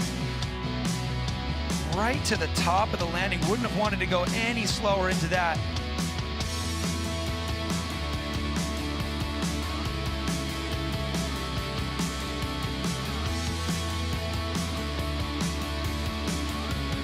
Yeah, showing the calm, collected approach as a grizzled veteran that likes to camp Zink.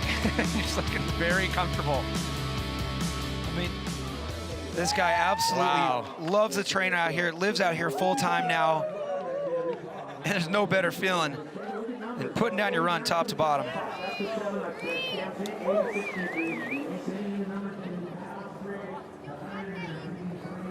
Tina, it's been quite the week for Reed. This has got to feel amazing.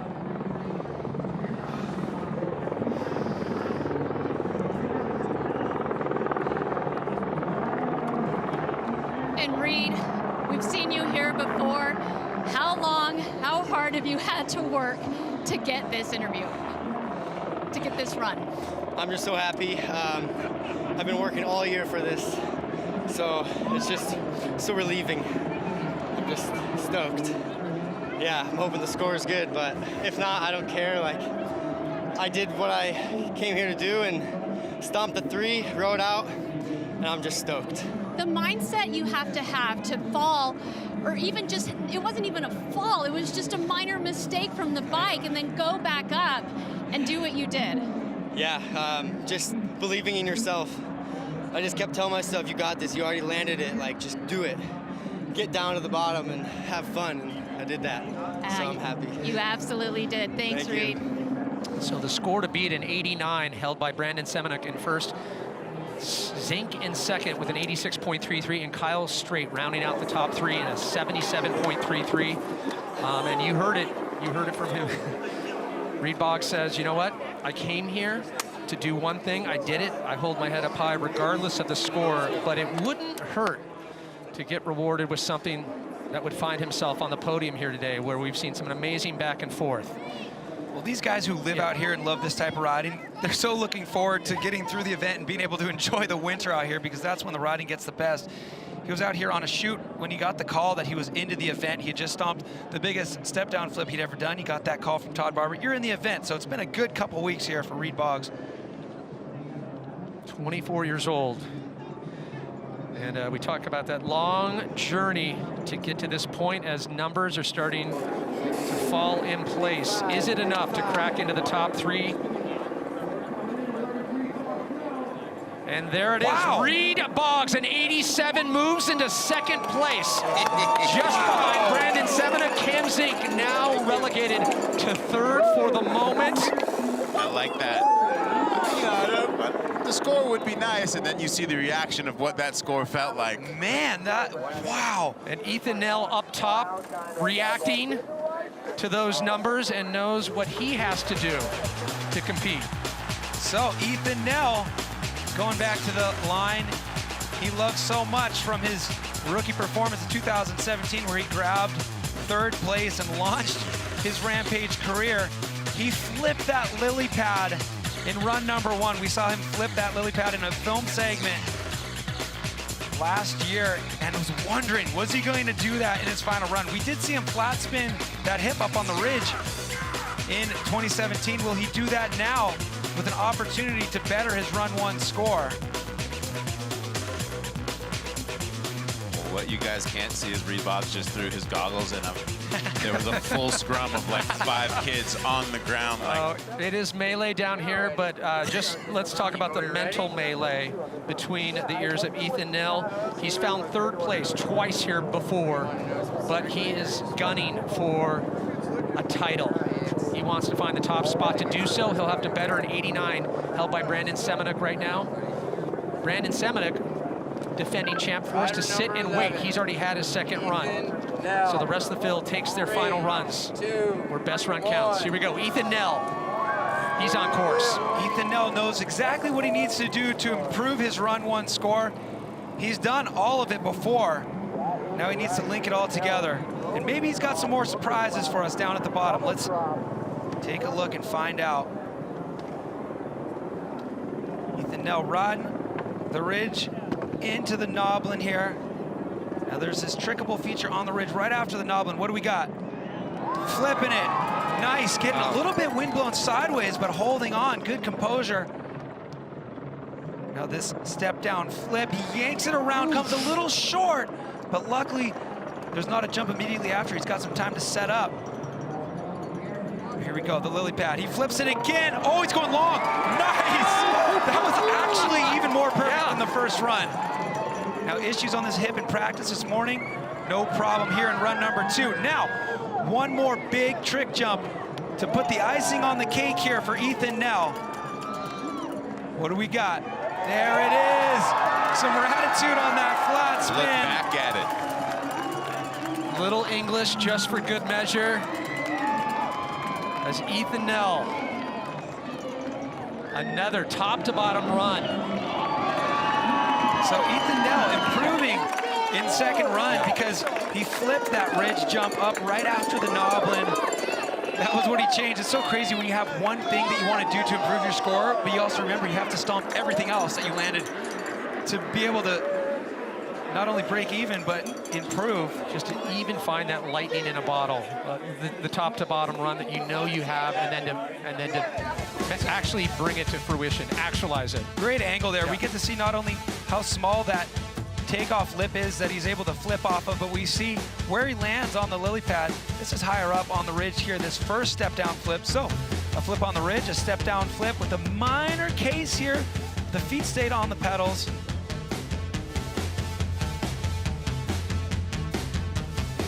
I love the way he held that look back. A bit more style on the 360 on the bottom that time than run number 1. So I would imagine we're going to see a higher score for Ethan Nell, but will it be enough to move him up the rankings? Well, he's currently sitting in 9th place. His first run was a score of 72 to crack into the top 3. That's held by Cam Zink, 86.33. Reed Boggs in 2nd with an 87, and Brandon Semenuk, 89.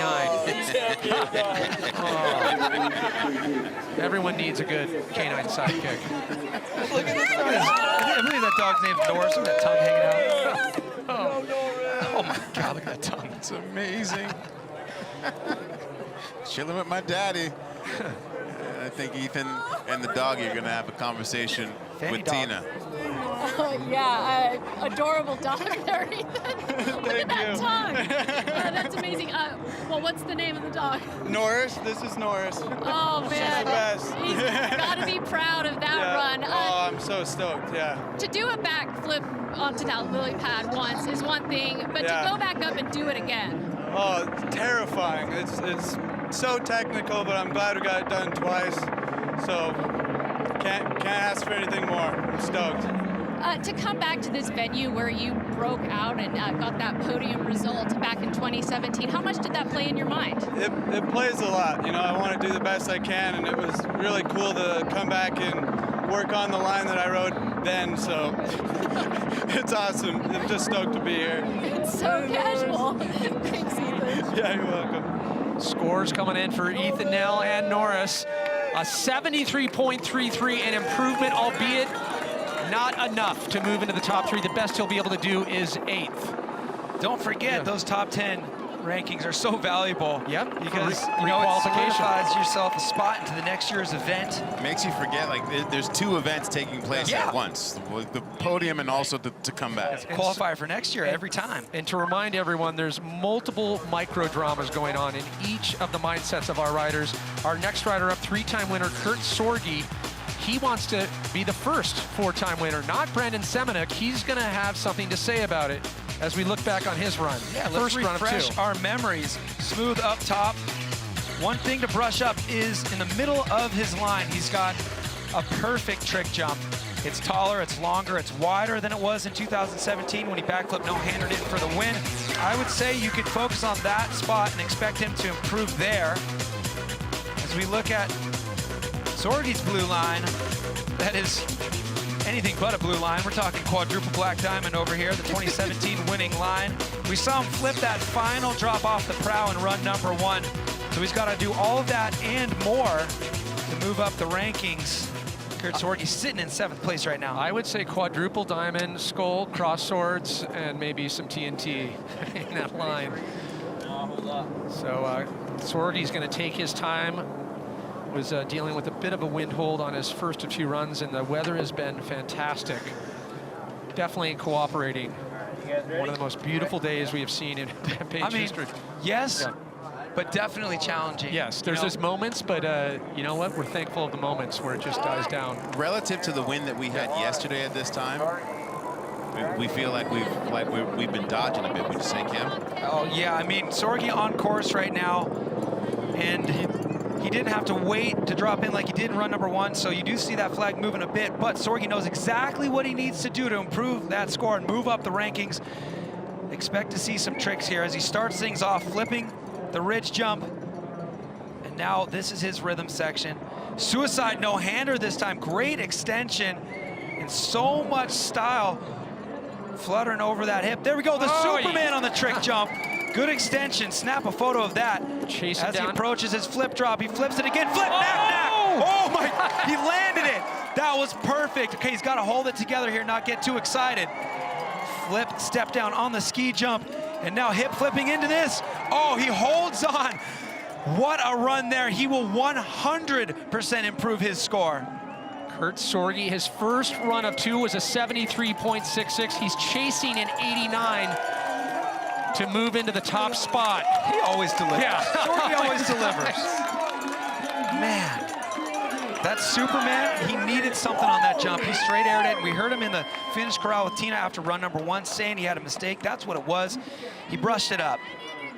But the flip, replays are gonna be fun on this. Yes, definitely. And just like that, ask and he shall receive. Taking off on the left there, the same spot where TVS was standing, contemplating that caveman, but he chucks dust off the ridge, styling it out. Every millimeter of this course is an opportunity to get some points in one of those categories. There's a lot of fluidity here, a lot of amplitude, but also upping the ante for the trick category, the backflip knack. I was wondering if he would try that in run number 2. Foot goes right back to that pedal absolutely perfectly. And then he kept it going all the way down the same way he did run number 1. Flipping the ski jump step down and then leaning off the side of the bike in order to connect to that hip landing off the right-hand side there. You can see no dust flying up off the back tire, meaning that he angled correctly into that thing.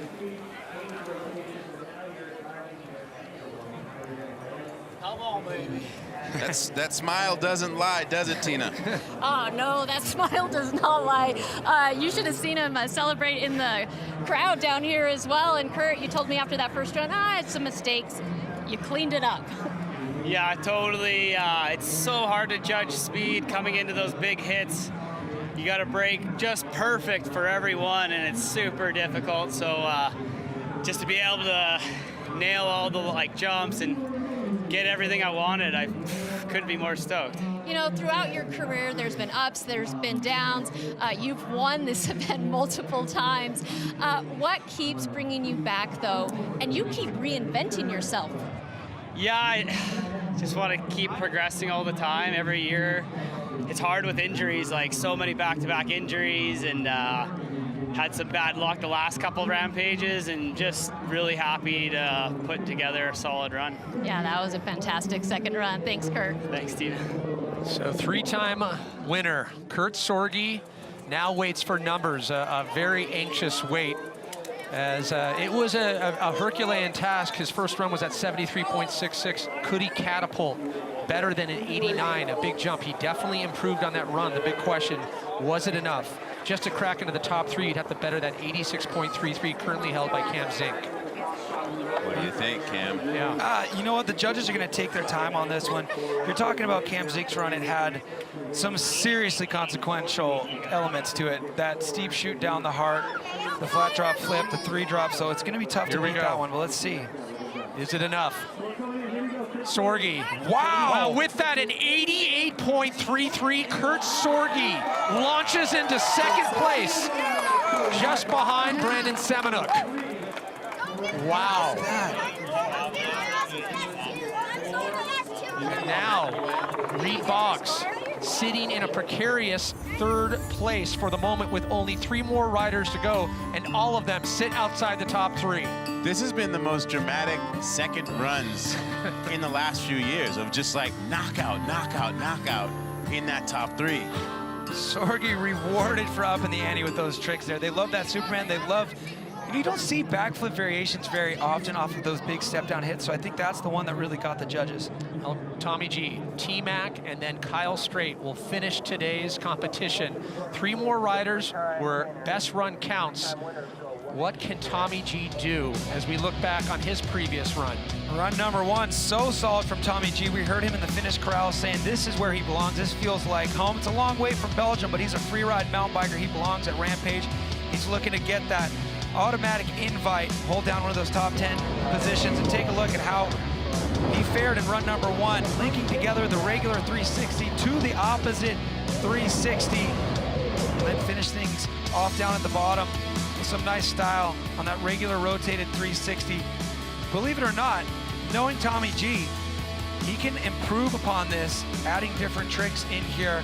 He knows what it takes to drop a smooth one. Now let's see what he can add to it.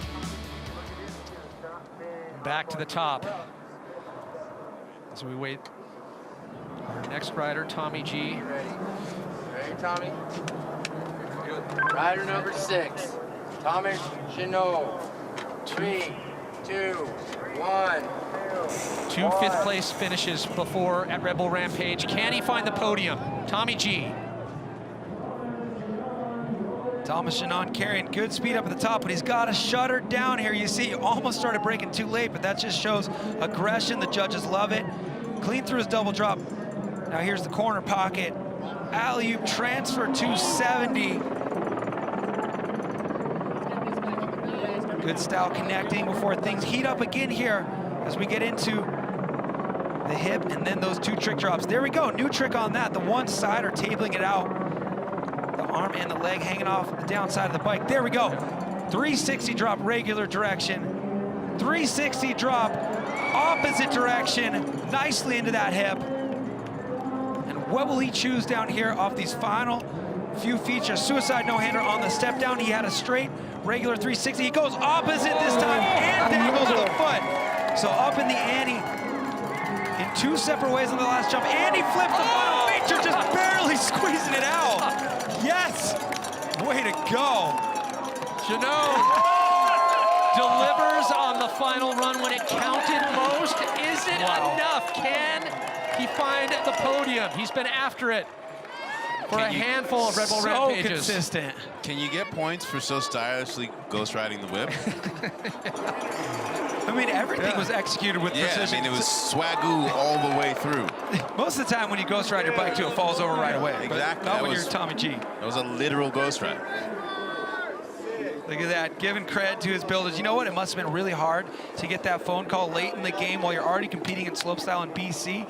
Say, oh wow, I need to compile a dig team right now as well. So these guys answered that call and executed the plan. And had the foreshadow to bring a bike. Our first replay is courtesy of the T-Mobile 5G POV drone. Cam, take it away, Cam. Oh, man, what an angle here we get. Watching Tommy G creep into that double drop. More speed than run number 1, so that's going to play into things. I think this transfer in the corner pocket was even smoother. So let's just kind of just keep a running tally of things that he improved. I think we're at 2. Some improvements are more subtle than others. The improvements down at the bottom are quite obvious. They're definitely going to weigh heavy on the judges' scorecard. He went regular rotation on the 360 in run number 1, going operable. Watch that foot right there, hanging it off. That is style and technicality, spinning the opposite direction and dangling that foot. But he wasn't done yet. He had another jump here before things were in the books for his 2021 Rampage appearance. He decided to lean back, flip this thing, and just barely squeeze it around. Landing front tire first on that hip.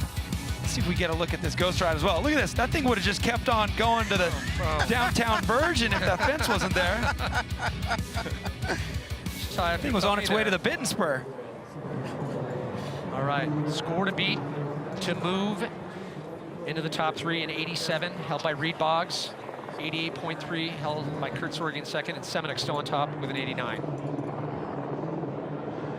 All right, Tommy G. You've done your job today, buddy, and you've done it well. What's the score going to be? Tina Dixon is with Tommy G. Yeah, Tommy, big improvements there on that run. How would you compare that second run to the first one? That's, I don't know, I don't really have the words, but putting down a run here feels insane. And every time you can improve a little bit, it's just like adding up to that feeling you get at the bottom. I'm stoked. Yeah, and in hindsight, you were originally not even slated to be here, but to just do those 2 runs, how do you describe that? It's kind of crazy. It's kind of feeling like I came all the way from the bottom to be just stoked on my riding now. And yeah, I don't know. That's the kind of feeling that you cannot describe. Yeah, thanks so much, Tommy G. All right, scores coming in. This is going to be 77 for Tommy G, an improvement not enough to move into the top 3. So that is how finite, how critical, how close the judges are looking as we move right back to the top with only 2 more riders to have their say who is going to be taking top honors at the 2021 running of Red Bull Rampage. Tyler McCaul, he has a handful of solid finishes here, a 5th in 2012, 2013, and 2019 as we jump on board with the GoPro. So this is the guy I've ridden with more than any other human on the planet, so let's go on board and see what it's like to ride with Tyler McCaul as he rides Riders Right Ridge here into the Noblin. You can tell he's running that ND filter on there. This footage looking fantastic. And flip table, you see what he sees there as he crosses the bars up to get those extra points, the variation on the backflip. And then he was going for the top side no foot can here on this hip. Expect to see him look for more extension on that. This is what it looks like to go off of a close to a 40-foot vertical drop and take your hands off. Wow. Watch those hands leave the grips. Yo. And then so much more to go after the crux of the line in that big drop. You've got all these jumps, a host of flips down here. You're almost home at this point. Cracking the tape, celebrate, wait for that score. And Tyler McCaul, an opportunity to try to move up from 7th place position, looking to improve upon that 76.33. And I do love how you knew about the ND filter. You must be an influencer. I'm giving away his secrets. I should probably stop saying that. He's got the best looking footage out there. So there's a look at where he's going. Of course, he's working his way over to the line that was so storied from 16 and 17 from Connor McFarland. That big drop, we saw him suicide no-hander. We saw Szymon Godziek crash twice on the 360. One of the biggest drops out here. Tyler McCaul looking to not only stomp that suicide no-hander yet again, but check a couple boxes on some of the connector features, add some more tricks. Well, with that run, he was able to jump into third place, but we just, as we expect to see that one-upmanship, got relegated a little farther down, currently in 7th place. Can he find the podium after 3 5-place finishes at Rebel Rampage? T-Mac drops in. Here we go, Tyler McCaul back on the horse after a strong run number 1. So great to see him back. Can he improve that 76.33? Looking to be coming in with a little bit more speed now already. You know, you got those first run jitters out of the way and you charge, like we heard Tommy G say, full send in run number 2. All right, this will be the first trick of the line. Another backflip table, clean again up on the ridge. I love the style on that ET. Dumping those bars in for the style. Here we go, here's into the hip. Oh, huge extension on that top side. Super can, no way. All right, he needs to get his hands off here. He does. Suicide no-hander, clean to the landing yet again. Now, can he up the ante down at the bottom? Flip, knack on the step down. He's doing it already. There we go, we've improved 2 things. We've improved 3 things. Backflip, no-footed, can. One more hit here for Tyler McCaul in run number 2. Cracking that table, way to go. There it is, 2 solid top to bottom runs for T-Mac. I love it. The electricity here in the announce booth, it definitely hit a bit of a crescendo, safe to say. I'm just gonna say it. You know, Cam, I just love the manner in which you try to remain objective. But like, yo, it's your brother. If it was my brother, I would be rooting. Oh, man. But watching you try to contain yourself, that is a beautiful moment. I couldn't imagine for you guys as kids to be able to have this moment to share. It's insane watching what he's done in his bike career. I want to be right there in the finish corral with his wife, Skylar. One of our best buddies in the world there, Alex Ravelis. And, you know, he's done it again. He's done it so many times, but here he is, 2021, Tyler McCaul stomping 2 Rampage runs. And when the pressure's on, you've already got a clean run, but you know what you need to do to up the ante. You got to do everything you did the first time around, but extending that super can on that hip is something he really needed to do to up this score. And then the backflip, knack. We saw the judges reward that when Sorge did it off of his step down. Big drop, and look at the extension on that backflip no-footed can. I love that. That's a big technical flip combo right there. Linking 2 flip combos in a row. I mean, when I talked to him before he went up for his run, that's the run he told me he wanted to do, so way to go. He thought about it, he went up again, he did it. It's been an interesting journey, making the move to Tokerville. Had that injury to the left ankle, that slightly lingering, but he is definitely on the mend, as we've seen, based on the performance that he's been able to throw down. To crack back into the top 3, he'd have to better an 87. Well, regardless of what this score is, it's safe to say somebody is back and stronger than ever. 89 is the top score, held by Brandon Semenuk. So Tyler McCaul waits for numbers to drop. And while we wait, Tina, what a way to solidify an 18-month comeback. Oh yeah, absolutely. And Tyler, you were pretty much speechless after that first run. It just meant a lot that you were able to get top to bottom. How much confidence did that give you going into this second run? It helped for sure, and I just kept reminding myself that I've hit the line enough to know the speeds and everything, and it's just easy to get the jitters, but the wind felt good. That's like the biggest thing out here, and I just had some things to clean up, and I did it, so hopefully I'll get some more points. Either way, I'm super happy. Yeah, we're still waiting on the scores, but just overall, how would you sum up this Red Bull Rampage for you? It was a hurdle, for sure.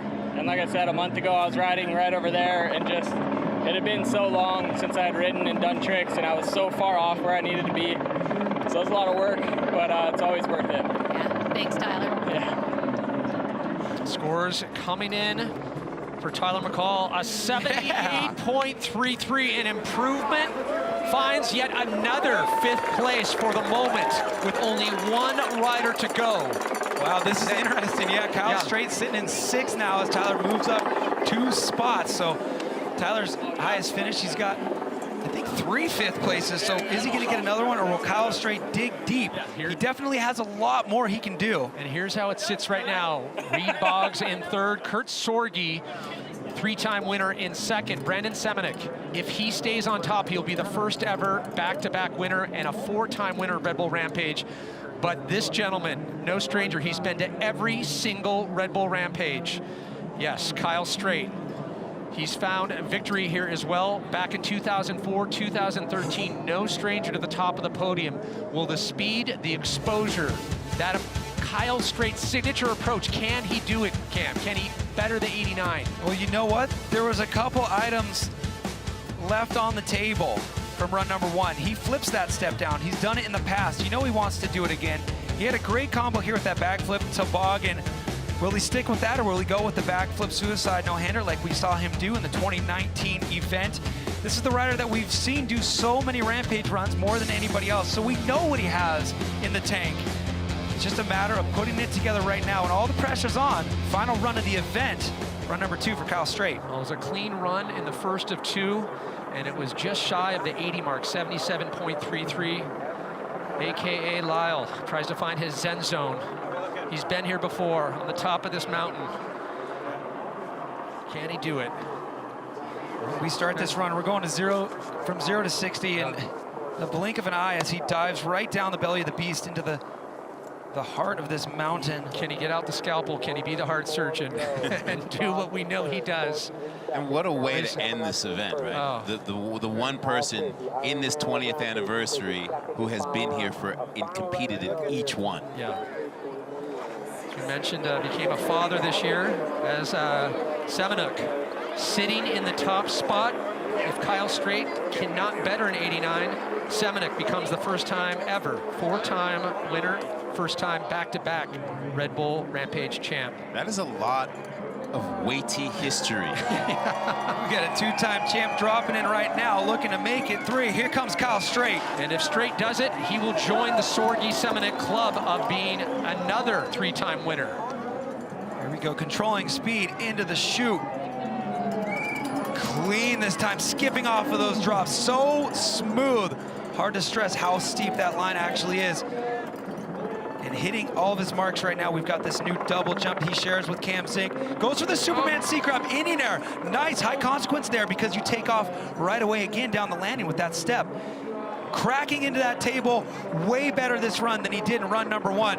Here we go, the biggest drop on his line. Is he gonna go for the Sui again? He does. Perfect judgment of speed and hands back to the bars. This is where he has an opportunity to improve. Step on, will he flip? He does, pull it around, Kyle. Yes, oh. I thought he was under, but he pulled it around. And then flipping again, dropping a foot. He was going for that seat pinch, thinking Sui no-hander. And cracking that tape, Kyle Strait safely through the finish. Way to go.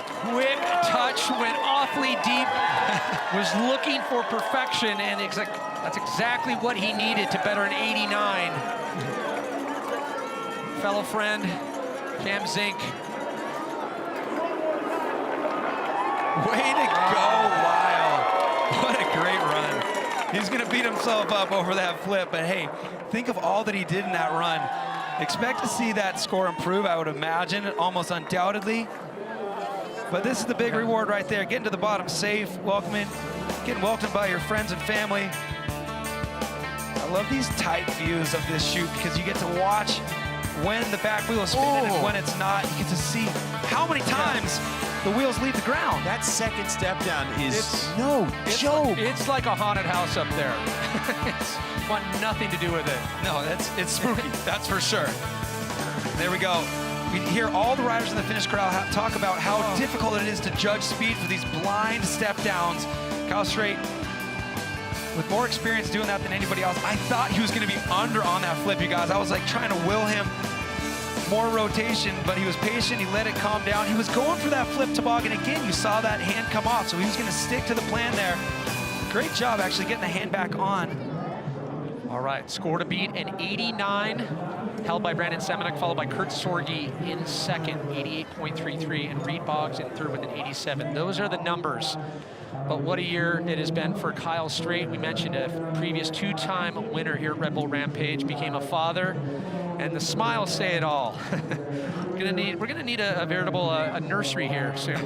Look at him, he's talking about when he was flipping and he knew he was under. Look at that. Yeah.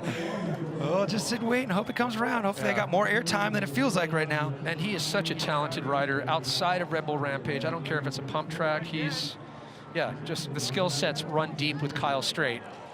And just salt of the earth. Yep. You know, one of those people that him looking you in the eye makes you feel good. Oh.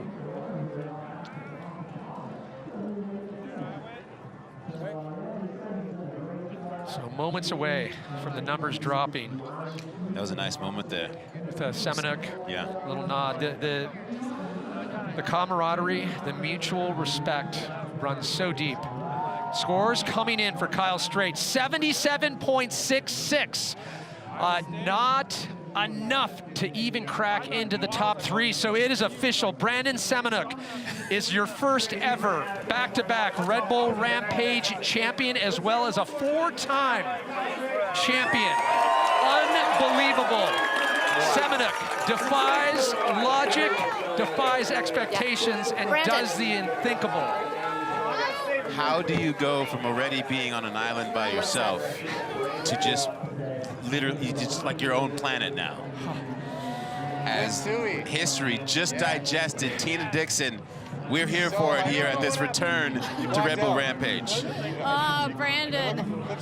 I mean, he's still talking to Kyle. He blacked out. I thought it was a Suey. It looked crazy. I love it. They're still talking about mountain biking down here. And that's kind of your style, Brandon, because we talked earlier and you're like, you know what? I just want to do my line. The riding comes first. Yeah, 100%. You know, Rampage is a crazy event because everyone's doing their own thing and you don't really know, like, you don't have time to watch what everyone else is doing. So you kind of just focus on your thing, and it's all about just getting what you imagine in your head down the mountain and being safe and getting the line. So it's cool to actually watch these guys come down behind me where I'm like, now I get to pay attention and see what they've been like working on this whole time. And yeah, there's a lot of surprises out there, but insane. Yeah, those second runs from the guys were monumental, really. Yeah, I think that was probably like the first Rampage where second runs had outperformed the first runs, because typically with the wind like in the afternoon, the runs like kind of suffer because we're battling with that, and everyone just managed to keep it together. So insane. And through the years, you've had your wins, and now another one, the first 4-time winner here at Red Bull Rampage, and also back-to-back. How do you sum that up? I mean, you're telling me for the first time I didn't even know what the scores were, so thank you. There you go, Brandon Semenuk, you are our champion. If that doesn't say it all, nothing will, ladies and gentlemen.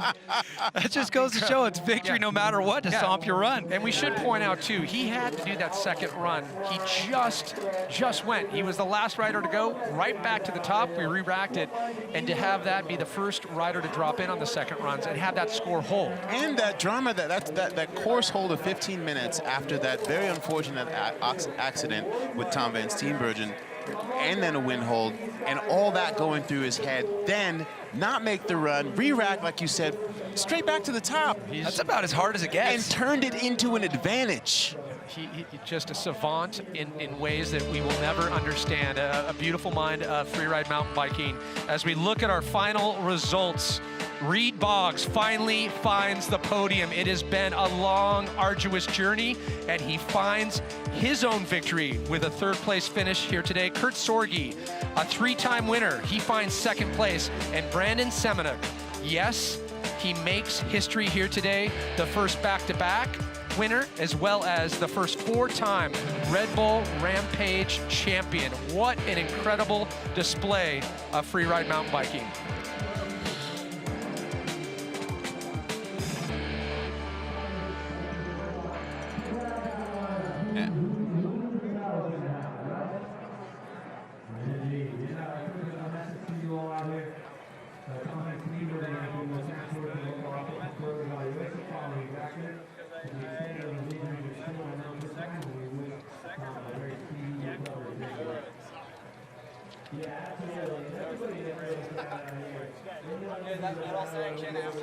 So now that you've had a little time to digest, Cam, immediate takeaways. I think about things like this. I think about 13 years ago, this young kid won Red Bull Rampage, and then he did it again, and then he did it again. Now he's done it again at the age of 30. And He has at the age of 30 as we take a look at this T-Mobile 5G POV. What a day. What a day is right. I mean, being able to get these aerial views here is such a privilege because it's the first time we're seeing some of these angles. We've got this bar spin from Brandon Semenuk. I mean, to finish that thought, we've got this kid who's come back 4 times and done it. His first win was 13 years ago, and now, in typical Brandon Semenuk fashion, just continuously pushing the limits of what are possible, mixing disciplines of mountain biking into one. At the end of the day, the real winner is mountain biking because you have riders not only pushing their limits, but the limits of what's possible on 2 wheels. Cam Zink delivering in typical Cam Zink fashion. Well, again, those are some of the best views of our second round, brought to us by that T-Mobile 5G POV drone cam, powered by T-Mobile's 5G network, streaming in high def. Never before seen angles like that on the 5G. Yeah, no biggie, no biggie. Just the futuring. Yeah. I wanna just touch quickly on Cam Zink, the fact that you made mention of it. I ran into him yesterday. He's heading with Travis Rice, who we unfortunately didn't get to catch up with today, but heading to the surf ranch with the family tomorrow. I did try to ask, if they need board caddies, I'll take the 3rd pole. I'll sit in the 3rd pole and wait. I'll do whatever it takes, but no extra slot there. No room. That's one way to celebrate a Rampage well done, right? Yeah. Go catch some waves. He's, I'm telling you, I've had a couple sessions with him. He rips. He's getting better and better each time surfing. Ever since I met him, all he's ever wanted to talk to me about is surfing. As we take a look at our podium, Reed Boggs, as you said, finally getting to get into that spot. We said at the top of his run that this run could shake up the podium. There was a lot of questions about how the judges would score this line, with Reed being the only rider going on the left side ridge, the rider's left side ridge off the Goblin. But I think it's really all about that 360 drop and the fact that, you know, as it turned out, he's the only one to stomp a gigantic 360 drop in this venue this year. This is a drop that had suicide no-handers on it 4 years ago, and now you're seeing him buff out the landing, buff out the takeoff, and spin that bike around. You know, we saw Godziek going for it in his line, not able to stomp it.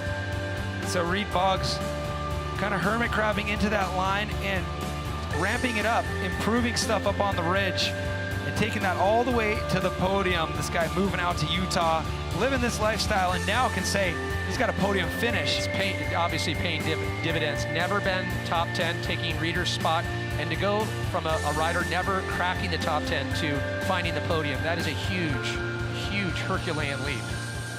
That's a return on investment. Yeah, as we look at Kurt Sorge's 2nd place finishing run. Coming into this thing, we had 2 riders, and only 2 riders with 3 wins. They were both on the rider lineup, and as it turned out, they finished 1 and 2, which is, I don't know if it's crazy to think or if it's expected, but these guys are so consistent, have so much wisdom after years and years of Rampage appearances. Kurt Sorge sticking to the plan that worked well for him in 2017, riding that similar line, making some of those features bigger, like this trick jump right here. You see him set up for that Superman for a minute. I thought he wasn't going to get the extension, but he needed to get a variation on that flip drop. He did, taking that foot off, swinging it around the backside of the bike. Call that a backflip, knack. And then continuing the bottom of the run the same way he did in the first run. It was enough to give him 2nd place, but with all the pressure on, I mean, I still can't believe we got to watch 2 Brandon Semenuk Rampage runs within about a half an hour of each other. And you know what? This is what we hoped he was going to be able to pull off, but it was so ambitious. A lot of people were thinking there's a lot of room for mistakes out there, but not when you're Brandon Semenuk. Yeah, those notes of subtlety too. We're going to be going back and watching the tapes on this run because there's so much going on that can often be overlooked. What a run. I mean, how high did he pop? I think that lip is steeper this year because he went so much higher than he did in the past, but it's all about this flat drop tail up here, catching pedals so early. He's still got 5 or 6 feet of vert to fall after he gets back on the bike. Can't stress enough how hard it is to do these tricks on this bike. You think he's gonna do a flip knack? Oh no, that's a single crown. That frame's going all the way around, and Brandon Semenuk, the absolute technical master. Those feet landing on the pedals. We saw in that slow-mo view from the rider's left side of the jump where he almost missed that left and foot. Caught it.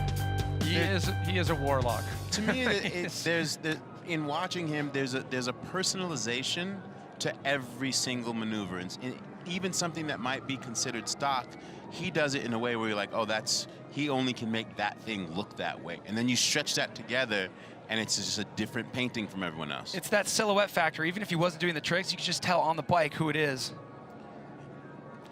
Well, of course, we anticipate the podium, but it's not just about the podium here. There are all sorts of awards that take place here, and one of my favorites, all of our favorites, is the Magaza Spirit Award.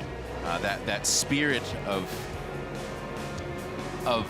fearlessness, that energy, that person that everyone loves to be around. I mean, his back-to-back flips here, I'll never forget when those things went viral on SportsCenter. It was just one of those moments, you know, and that big old smile and that hair, and every time you saw him, he was that guy.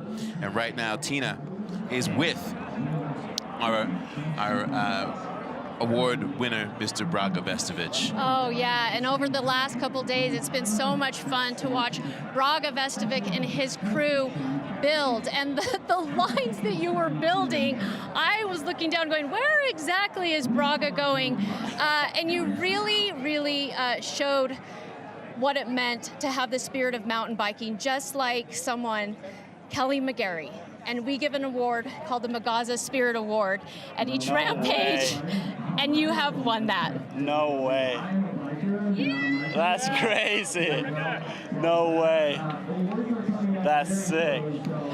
How special is that for you? And also just to be here with your team building. That's crazy. I mean, I met McGarry when I was like 10 years old in Norway, and I've always been a fan. And yeah, that's just unreal. Yeah, just to be here is a win for me, and yeah, just crazy to be out here with all my idols, digging and riding, and it's been crazy. Yeah.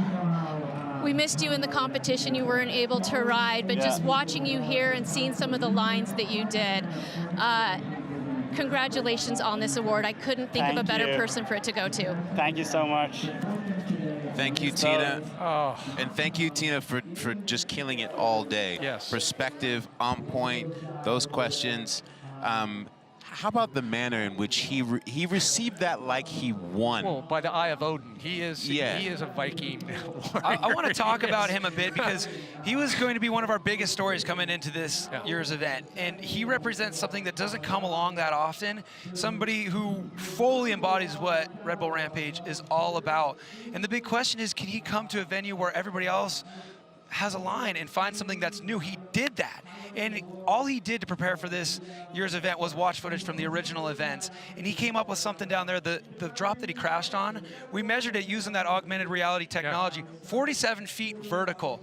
So that's the biggest thing I've ever stood on. And that's the biggest thing I've ever seen at Rampage. That's just one little sampling of his line that was rowdy and raw. There was more even before that and after that. So just like, I know he's like one of the crowd favorites out there. Everybody was waiting to see his run, and so it's great to see him get that award, and also just to hear his perspective on what it means to him to win that award. You hate to talk about what you didn't see, but what it tells us, what we will see from him moving forward. We have a combo winners for our Diggers and Style Awards. Mr. Jaxson Riddle got style, and his diggers are the Digger Award winners. So we're going to have a combo ceremony, a little twofer, if you will. Tina, take it away. Oh yeah, and I say these diggers work so hard all week. Red Bull Rampage, we give an award away also called the Digger Award, and you two won that. We've got Joel here and Sammy. And Joel, to the left of Jaxson Riddle, this is actually his first time digging. Congratulations on this award. First off, how much of an honor was it for you to be here and just digging, because you worked your heart out? It was awesome. I didn't think I'd ever dig in Rampage or have do it. So yeah, I worked really hard. We both did. We all did. Yeah. really fun. And Sammy, I heard you're just the one to get. Like, you're the digger. Jaxson was hyping you up earlier. I really think every builder, you know, has like to do a lot in all this sport, but really stoked to be a part of it. Yeah, so you guys built the course, and then Jaxson here added the style, because Jaxson, you've also won the style award, and you know what? It's so well deserved. I mean, the style that you brought to this event in Red Bull Rampage really is your own. Just talk about your influence. So yeah, I come from kind of a moto BMX background, so I kind of just tried to blend that all together and, you know, just stay true to myself and do what I think is cool, regardless of how it scores or, you know, where I end up. What do you think of these diggers? Because they put a nice line in for you. They're amazing. I owe them everything. Like, they've been killing it all week. Hardest working dudes I know, and, you know, I'm really thankful for them. Yeah, well, congratulations. Digger Award, the Style Award. Salema, I'm going to send it back to you.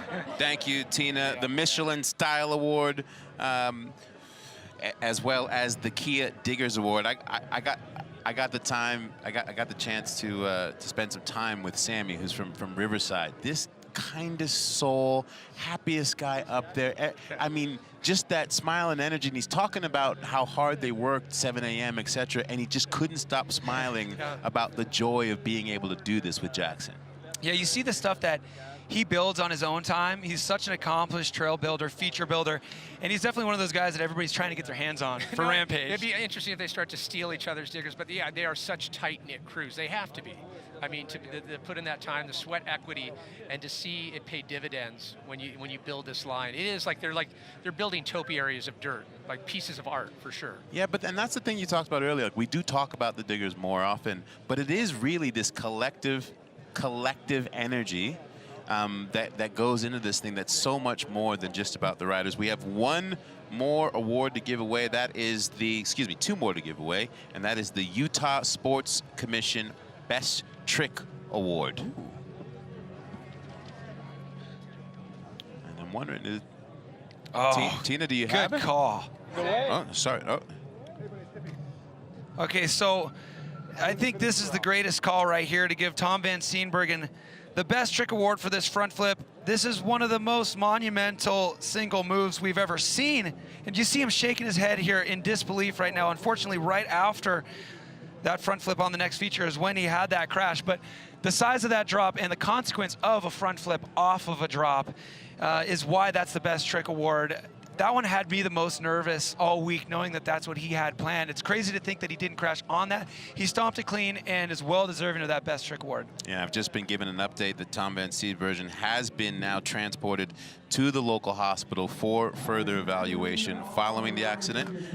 The extent of his injuries are still unknown, but we of course wish Tom a speedy recovery, and you know, that's the spirit of what happens on the back end of progression, and we just hope for the best recovery possible. It was a razor-thin moment of elation between pulling the trick and then the injury.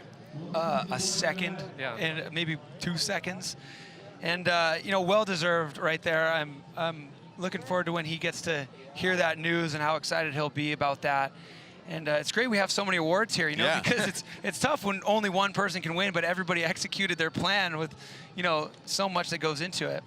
Unintended segue there. You used the word tough. We have the BFG Toughness Award built on BFG. Tina, take it away. Yes, and I think Cam Zink redefined the word toughness here at this Red Bull Rampage. There's the Toughness Award, and you have won that this time around.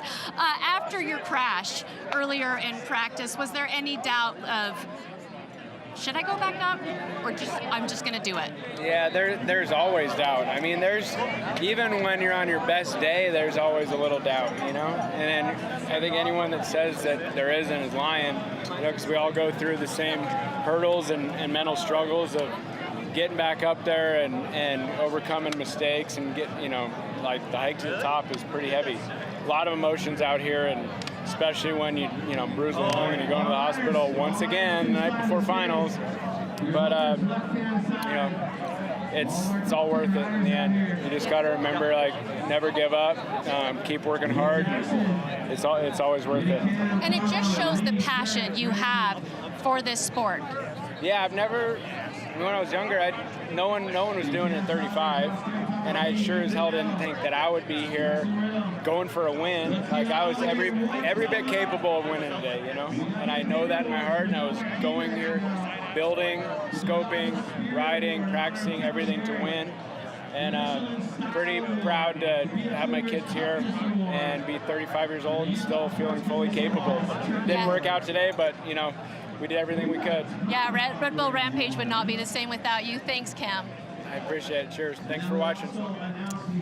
That level of appreciation to that, at the end of that, to even be like, hey, thanks to you at home for being here with us and lending us your eyes and energy.